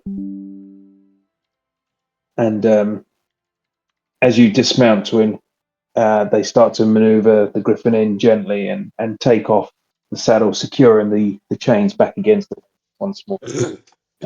They go around everybody till all of the griffins are secured once more in their stalls. Right. Well, not too bad by the sound of it. How did you find your first flight? Really good. It was something. Okay. I'll say. Impressive beasts, aren't they? Yes, I think some of us took it. I think some of us took it a bit easier than others. A bit more naturally, shall we say? It felt easier. Well, but yes, it was incredible. The views, my oh my. by something in it. Travel will never be quite the same for you again. Well, I must say I'm impressed that you managed to keep them all in one piece. Can't see a scratch on any of them, to be honest with you. I appreciate you taking care of them in the air and in the fight. They will do you well on your journey as you go through the Vale. Speaking of which, we've had word that the Lord's sons will be making their way here by nightfall. You have several hours to kill until then. Do with it as you will, but be here on time. Don't make them wait for you, otherwise they'll probably kill you. I'm just joking. Sure. I know, I'm sure they wouldn't do. So they're going to be there for nightfall now, whereas before we were told in the morning. That's right. Seems they want to get there for as early as possible the next day. These griffins, they'll take you a fair distance and quickly.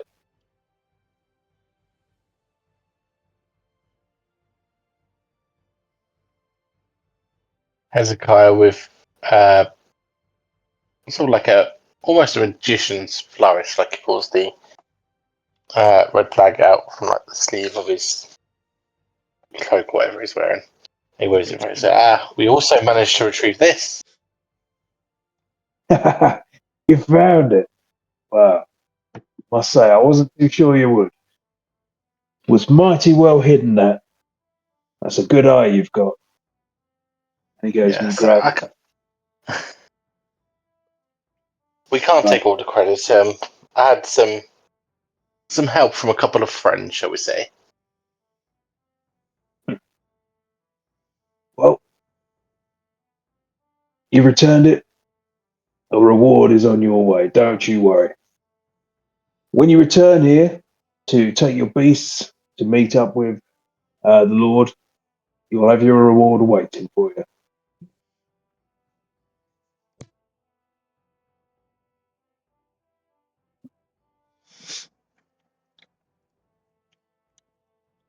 I think kind of hearing like they're coming tonight rather than the morning. Keck's going to kind of like turn to the others and be like, I wonder if that means what the Lord of the Mountain wants has stepped up in urgency. Maybe something has happened.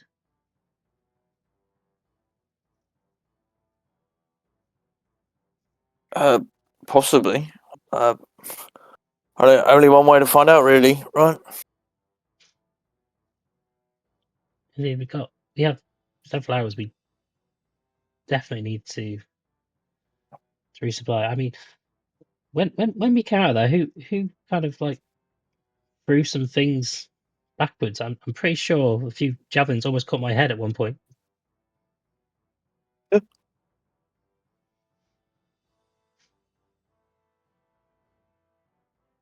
Speaking of the javelins, I'm talking about your javelins. Yeah. Yeah, I didn't actually mention searching for them, and I feel like, oh no, it's probably too late now. I think Rogon would have been far too caught up in the heat of the battle and the victory. That was sort of my gesture of, we need to go and resupply and get shit, because you've lost your javelins. You Yes, need to go we and get do. some. And I need to get some javelins. They're not going to be dark with javelins, are they? if it's the urgency's kind of stepped up, then the threat might have stepped up, so you might want to really consider getting other stuff as well. Absolutely. And one thing I will say is something, if you know of anything that may help with my long distance attacks, I am definitely somebody who is better up close and personal in a fight. But something to add to that would certainly not go amiss. Javelins. Something throwable, aimable. Let's be honest. I'm just a meat sack with a sword.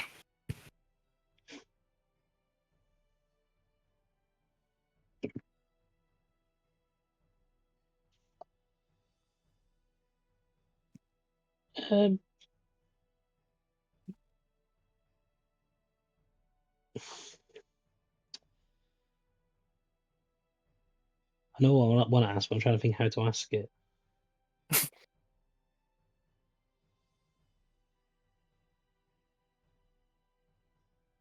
Gwirt, is there by any chance of your knowledge some way we may transport our less lively friend here? Will the Griffins follow with the cargo waiting if we took an extra Griffin with us on our travels? Would that be okay with you, considering none of your fine beasts were injured? We're clearly capable of being able to care for the creatures. And as you said, the Lord of the Mountain Sons will be with us as well. And I imagine they will have cargo they may wish to transport. Well, it is true there will be cargo being transported. But let me say this. As you've moved around this mountain, as you've spent time in the caps, how many times did you see griffins flying, traveling? Not many. They're kind of special reserved. We don't use them too often unless we have to or for special occasion. I will not be sparing any additional griffins or additional company. We already have extra griffins going with Lord's sons, his entourage as well. I did not mean I was to. wondering about that back as well, to be honest. What is it a body? Yes, it's a rather troublesome person that caused your kin harm, and we've been tracking them down.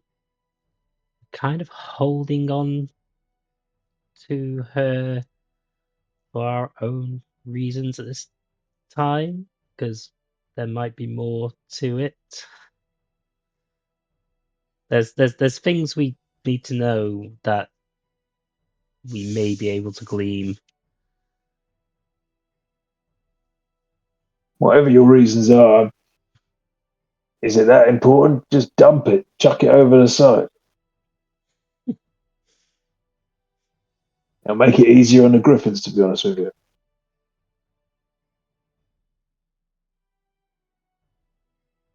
That's my advice, at least. But it's up to you. You want to drag it along, you will have to strap it to your back as you did already. Can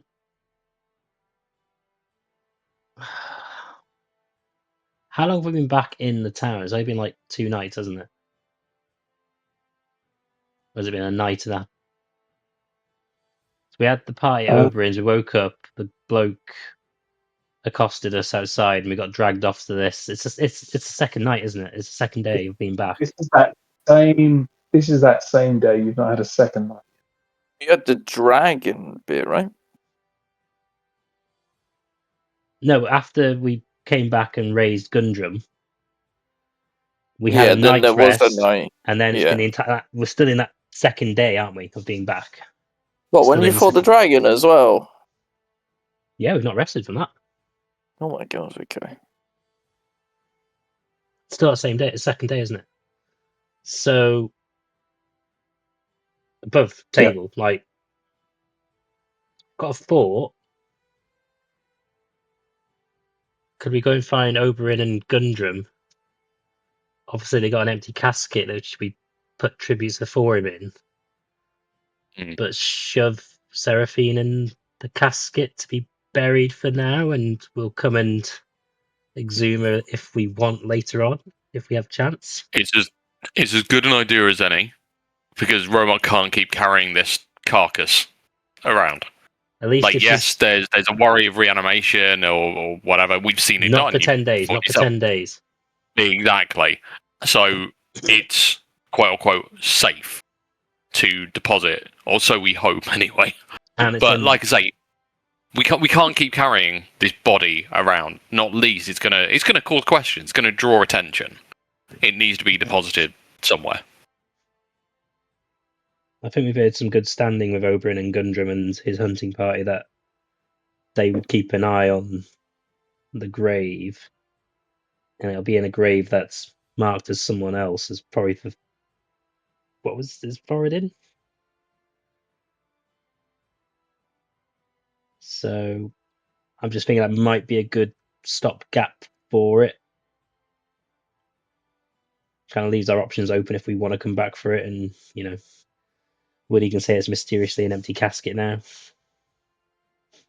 I mean, Speak with Dead only requires it to have a jaw, technically. It says nothing about lobbing up the legs and putting her in a dwarf-sized casket. I mean, we could just lob off the head and just carry the head around, technically. Yeah, but then when we do the question thing, right? Then our whole plan of like pretending to be, I know we probably won't do that now that we're like, unless we do it, I don't know, when we arrive, right?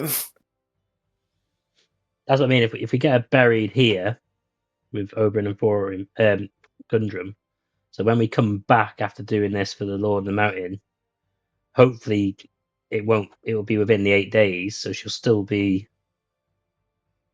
fresh, that we can exhume the casket when we get back to Rodrogus and plan it out from there. And failing that, I just do another ritual on her to extend it another 10 days.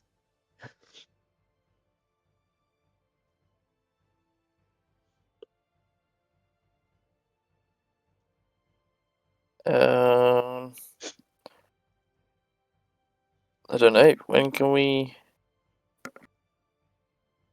Like, obviously, we wanted to do the whole disguise method and try and get information. Her thinking that we were allies, but I don't think that'll work if she's got no body. Oh, no, we don't have to lob it off. I was just giving out examples. We only need her head, technically, based on what the spell No, I says. know.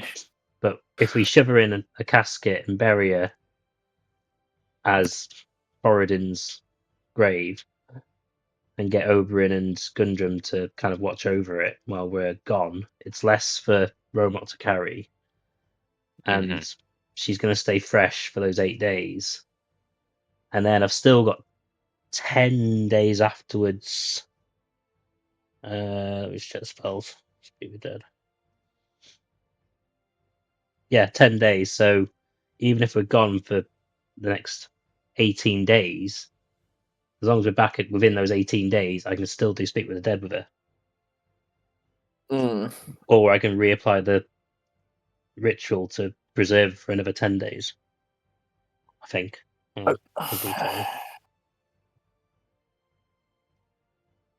Or we carry on lumbering around, but it could be detrimental to Roma. Why don't we try and look for a bag of holding and we put her in there? Because I have a feeling that bag of holdings don't work with the planar transferal things. But it's a pocket dimension, right? It's not like actually going somewhere, you know what I mean? So well, no, because when you split it goes to another plane, so it has plane magic, doesn't it? It's a separate plane.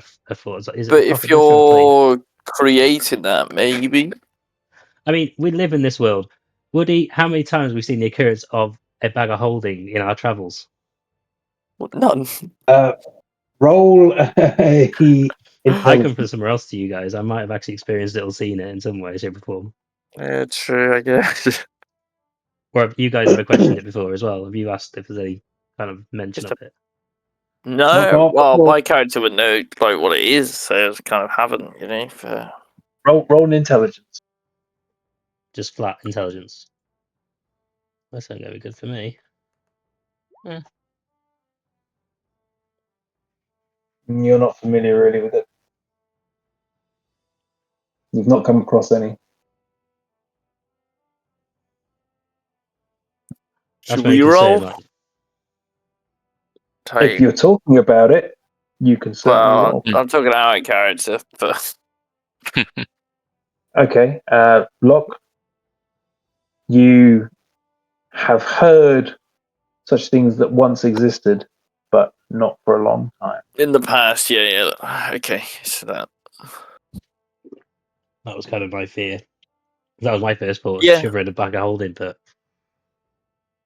yeah. Well, I mean, then the next logical step is to break down the walls that stop planar stuff, just so that we can get a bag of holding, right? In that case, we need to piss off the Lord of the Mountain and prioritize her. And figure out what these keys things are. That seems to be more Well, tied to that. It Locke makes would sense that the very bad. much like to do that. So Yeah, I just kind of think this is probably what the bad guys are trying to do, unlock this dimensional limitation so they can move between planes again. Or something's stuck here, or something stuck somewhere else that they want to bring back here, such as the dragons.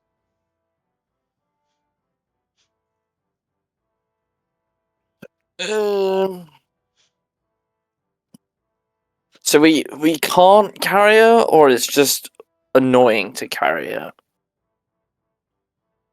Romark's going to have disadvantage on anything he does on the Griffin if he's carrying her on the Griffin. Yeah, I need to get rid of Seraphine. Can we not just like? Can we just not like? I don't know. Sounds like a balloon to her or something, like Metal Gear Solid kind of style, you know. That's why I was inquiring about extra Griffins, but no, Quirt doesn't want to do that because they're a rare resource. What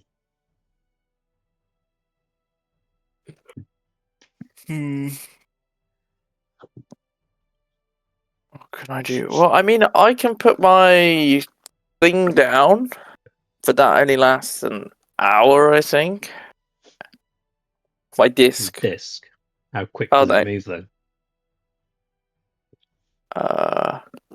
Stay within 20 foot. I Yeah, I think it just stays a flat distance, right? think so. Haven't looked at it for a while. Yeah. So it will just move as fast as I do. That's an idea. Perfect. But we have to stop every hour, and I'll have to redo it. Yeah, and I think the Lord of the Because- Mountain Sons won't want It that. also floats 3 feet above the ground. Yeah, I mean, that's alright. As long as we don't get stuck on any trees or anything. I think well, Yeah, it will. we all It played will, Ark. it stays 20 feet away from you. 3 feet from the ground.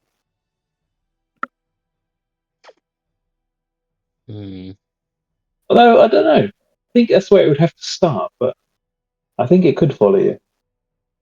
Because I Yeah, I swear mean, if we we've done that started before, high where up, then you've taken it over a chasm before, and it didn't drop. Yeah, well, we started it high up, right? No, it'd be okay. We've definitely used it somewhere before where it's like gone up over a wall near the beginning of the Yeah, campaign. we used it sometime. on the wall, didn't Yeah, we? it was, I hopped the fence. we did. You just lift it up like an elevator. If it has to stay within 20 foot of you, it can't drop too much anyway. So it'll just follow you even a bit steady and just follow you through. But yeah, the stopping every hour to recast would be the kicker on it.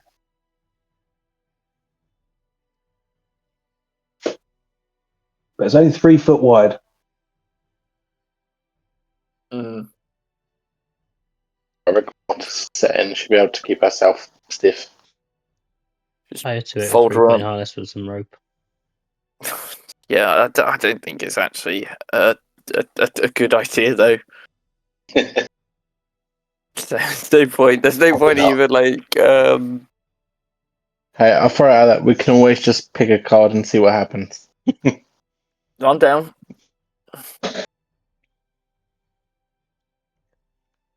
I'll shave my cards if you want. I'm sure Romok will try to stop you, but I like to live dangerously. Perhaps I can get the wish. I almost had it. I can't believe I almost had it. Hmm.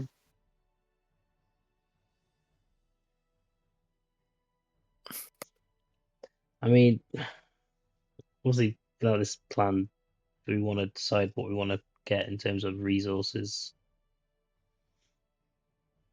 Potions, javelins, all that lot. I think at most Jasper might go and. I don't think there's anything he'd really want. He's very stubborn, so he wouldn't necessarily take potions. Plus, he's got his own healing magic.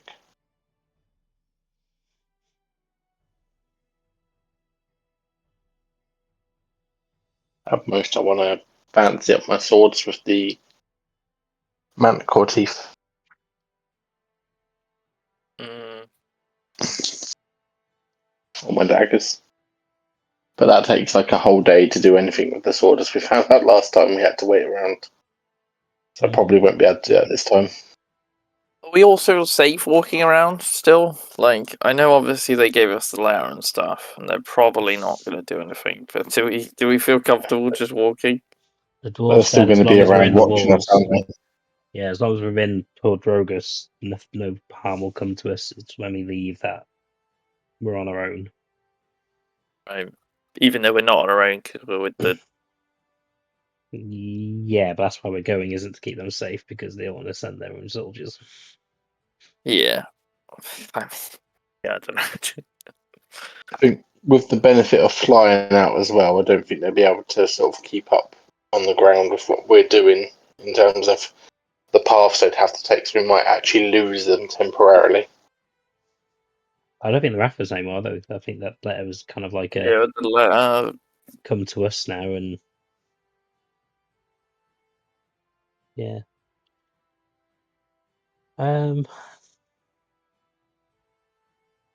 Just trying to think if there's anything we can get. I mean, in terms of potions and stuff, what sort of stores did we see at the time? I don't know if you want to. There's definitely places you've seen which would be able to sell potions. So the two things I'm thinking of, three things. Potions, anywhere that might do magical artifacts such as amulets and necklaces. And the third one being general sort of crafty things, sort of like the herbalism and bits like that, because I want to get these mushrooms identified by someone who might be of more learned nature. What the hell? Would there be anywhere that we would have come across that might sell some like magical items, like cloaks, rings, that sort of stuff? Not necessarily weapons, but just magical items Yeah. in general. Uh, Too hot on magic here, right? Heard Dogus, you didn't see really any magical stores like that. No, not many. Yeah, I thought that'd be the case. 'Cause they're more aimed towards the blacksmithing and proper dwarven trades. Yeah, they don't like magic. They didn't want me messaging stuff. Yeah. Definitely saw the apothecaries, didn't we? So should be potions and things like that, didn't we see apothecaries? Yeah. Yes. Can I just? All I'd want to do is find somewhere to see how much they'd offer me for all the gems I've got. I've got a bag of uncut gems. And I've got 2 emeralds that I'd want to just sell up. Well, you're in a place which is very well versed in gems and jewels, so it's definitely going to be a place for that. Yeah. They're just trying to offer That's you pretty just much like all I'd look to do. I wouldn't necessarily want to buy anything on top, but just sell up some of the extra stuff I've got in my inventory. I just thought I've got the skin knife in my inventory. I could have used that to get the hide off the manticore. You could have. Hezekiah couldn't. Yeah, I got it from that dead dwarf body in the Yeti cave, was it? Mm-hmm. Yeah. So you have a perfect tool for that. You just have no knowledge of it, really. Yep. I'm a wing it and see kind of guy. No pun intended.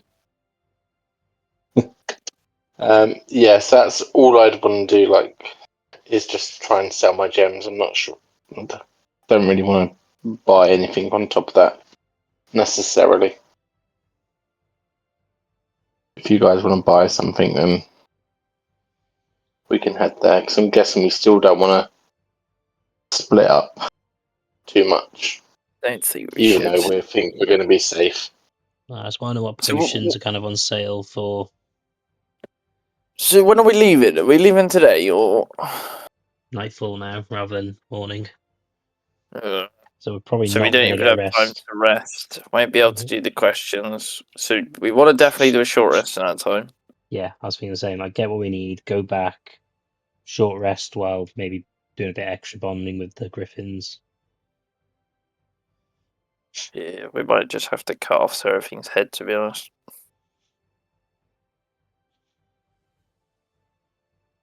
Well, as I said, we can see if Oberyn and Gundren will box her up. We got several hours until we go.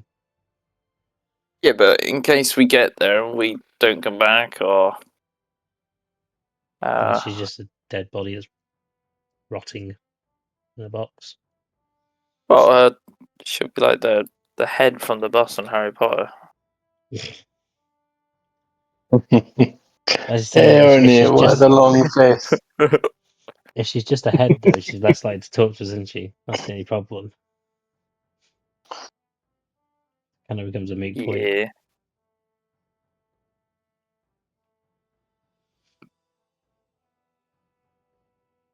Ooh. Or is it? Well, we could just cover our eyes. Sending stones. I'm not 100% sure how they work. Are they like a psychic thing where they have to be holding them to talk through them, or is it more of a walkie-talkie where if someone's talking through it, everyone in the area can kind of hear it and talk back to it? The ones which you got. So we've 'Cause got you've two got different kinds. We've got the earrings and we've I've got got the one the off Seraphine's actual body. sensor stones. I've got the one off Seraphine's body in my backpack. Got the baddie ones, really. You have examined these before and Yeah. identified. And I've you got a found that receiving stone. That's what I've got. receive only. Yes. Yeah. Right. I've got two. We got Still two waiting for a receiving message. stones before. Still waiting for my first message. Back when we got almost party wiped by Romok.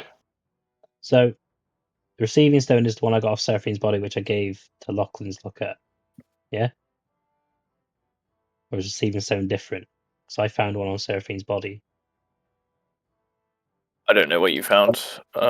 This I've had for yonks. So Seraphine's body, the sending stone that was on her, is that just a receiver or is that two-way? Do we know, or is it just a normal sending stone? You don't know. It looks the same as the one that Locke has. Give it here and I'll have a look at it then. I think you did. I think that's why we know it's sending stone. Oh. But yeah, In that case, it is receiving only. Fuck. I was gonna say we could always blindfold the head and just have it talk into the sending stone and find out what's going on that way.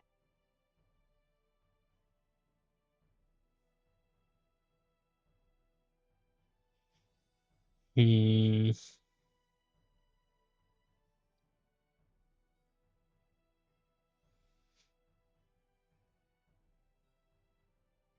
Well, these questions will have to be mulled over in the next game, I think, as we Yeah. are over midnight now.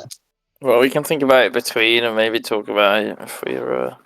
Yeah, so the main thing I want is like potions, whatever potions that are on offer, just to save time or Right. anything. Just All I want to do is just sell my gems. So once we've done that, I'm good with whatever you guys want to do.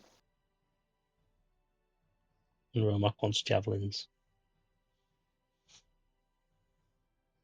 If he wants anything long range, I can give him my crossbows. I don't really use it anymore. If he's that hard done by. I mean, Lachlan can always give over the gun. It's not long range, but it's at least a few foot. I don't want to blow my arm off. No, give it to Romok to blow his arm off. He's got a Well, long I range probably option should give then. it to Jasper, right? Because then he can't that one. It can match your ear lock. Mm, To be Funny fair, or not. anyone within X range of me, 30 foot, I can change them that once per turn. So I can only shoot it near you if you've got your reaction up. yeah. Hence why Romok can have it, because they're always going to be by each other. To be fair, I don't use my reaction for anything else. Occasionally an attack of opportunity, but very rarely. So one of you is always covered if you're within range of me, for the most part.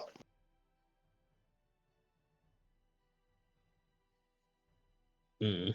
Or if you're Romok, I'll just let you blow your arm off. Blow arm off. Build character. Exactly. We'll find a nice artificer to make you a new one. If he's raging, he'll only lose half of his arm.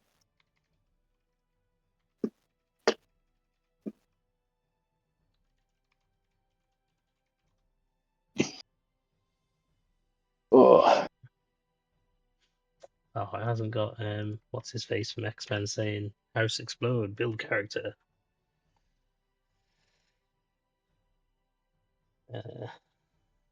Okay, I'm gonna kill off this session. Doo-doo.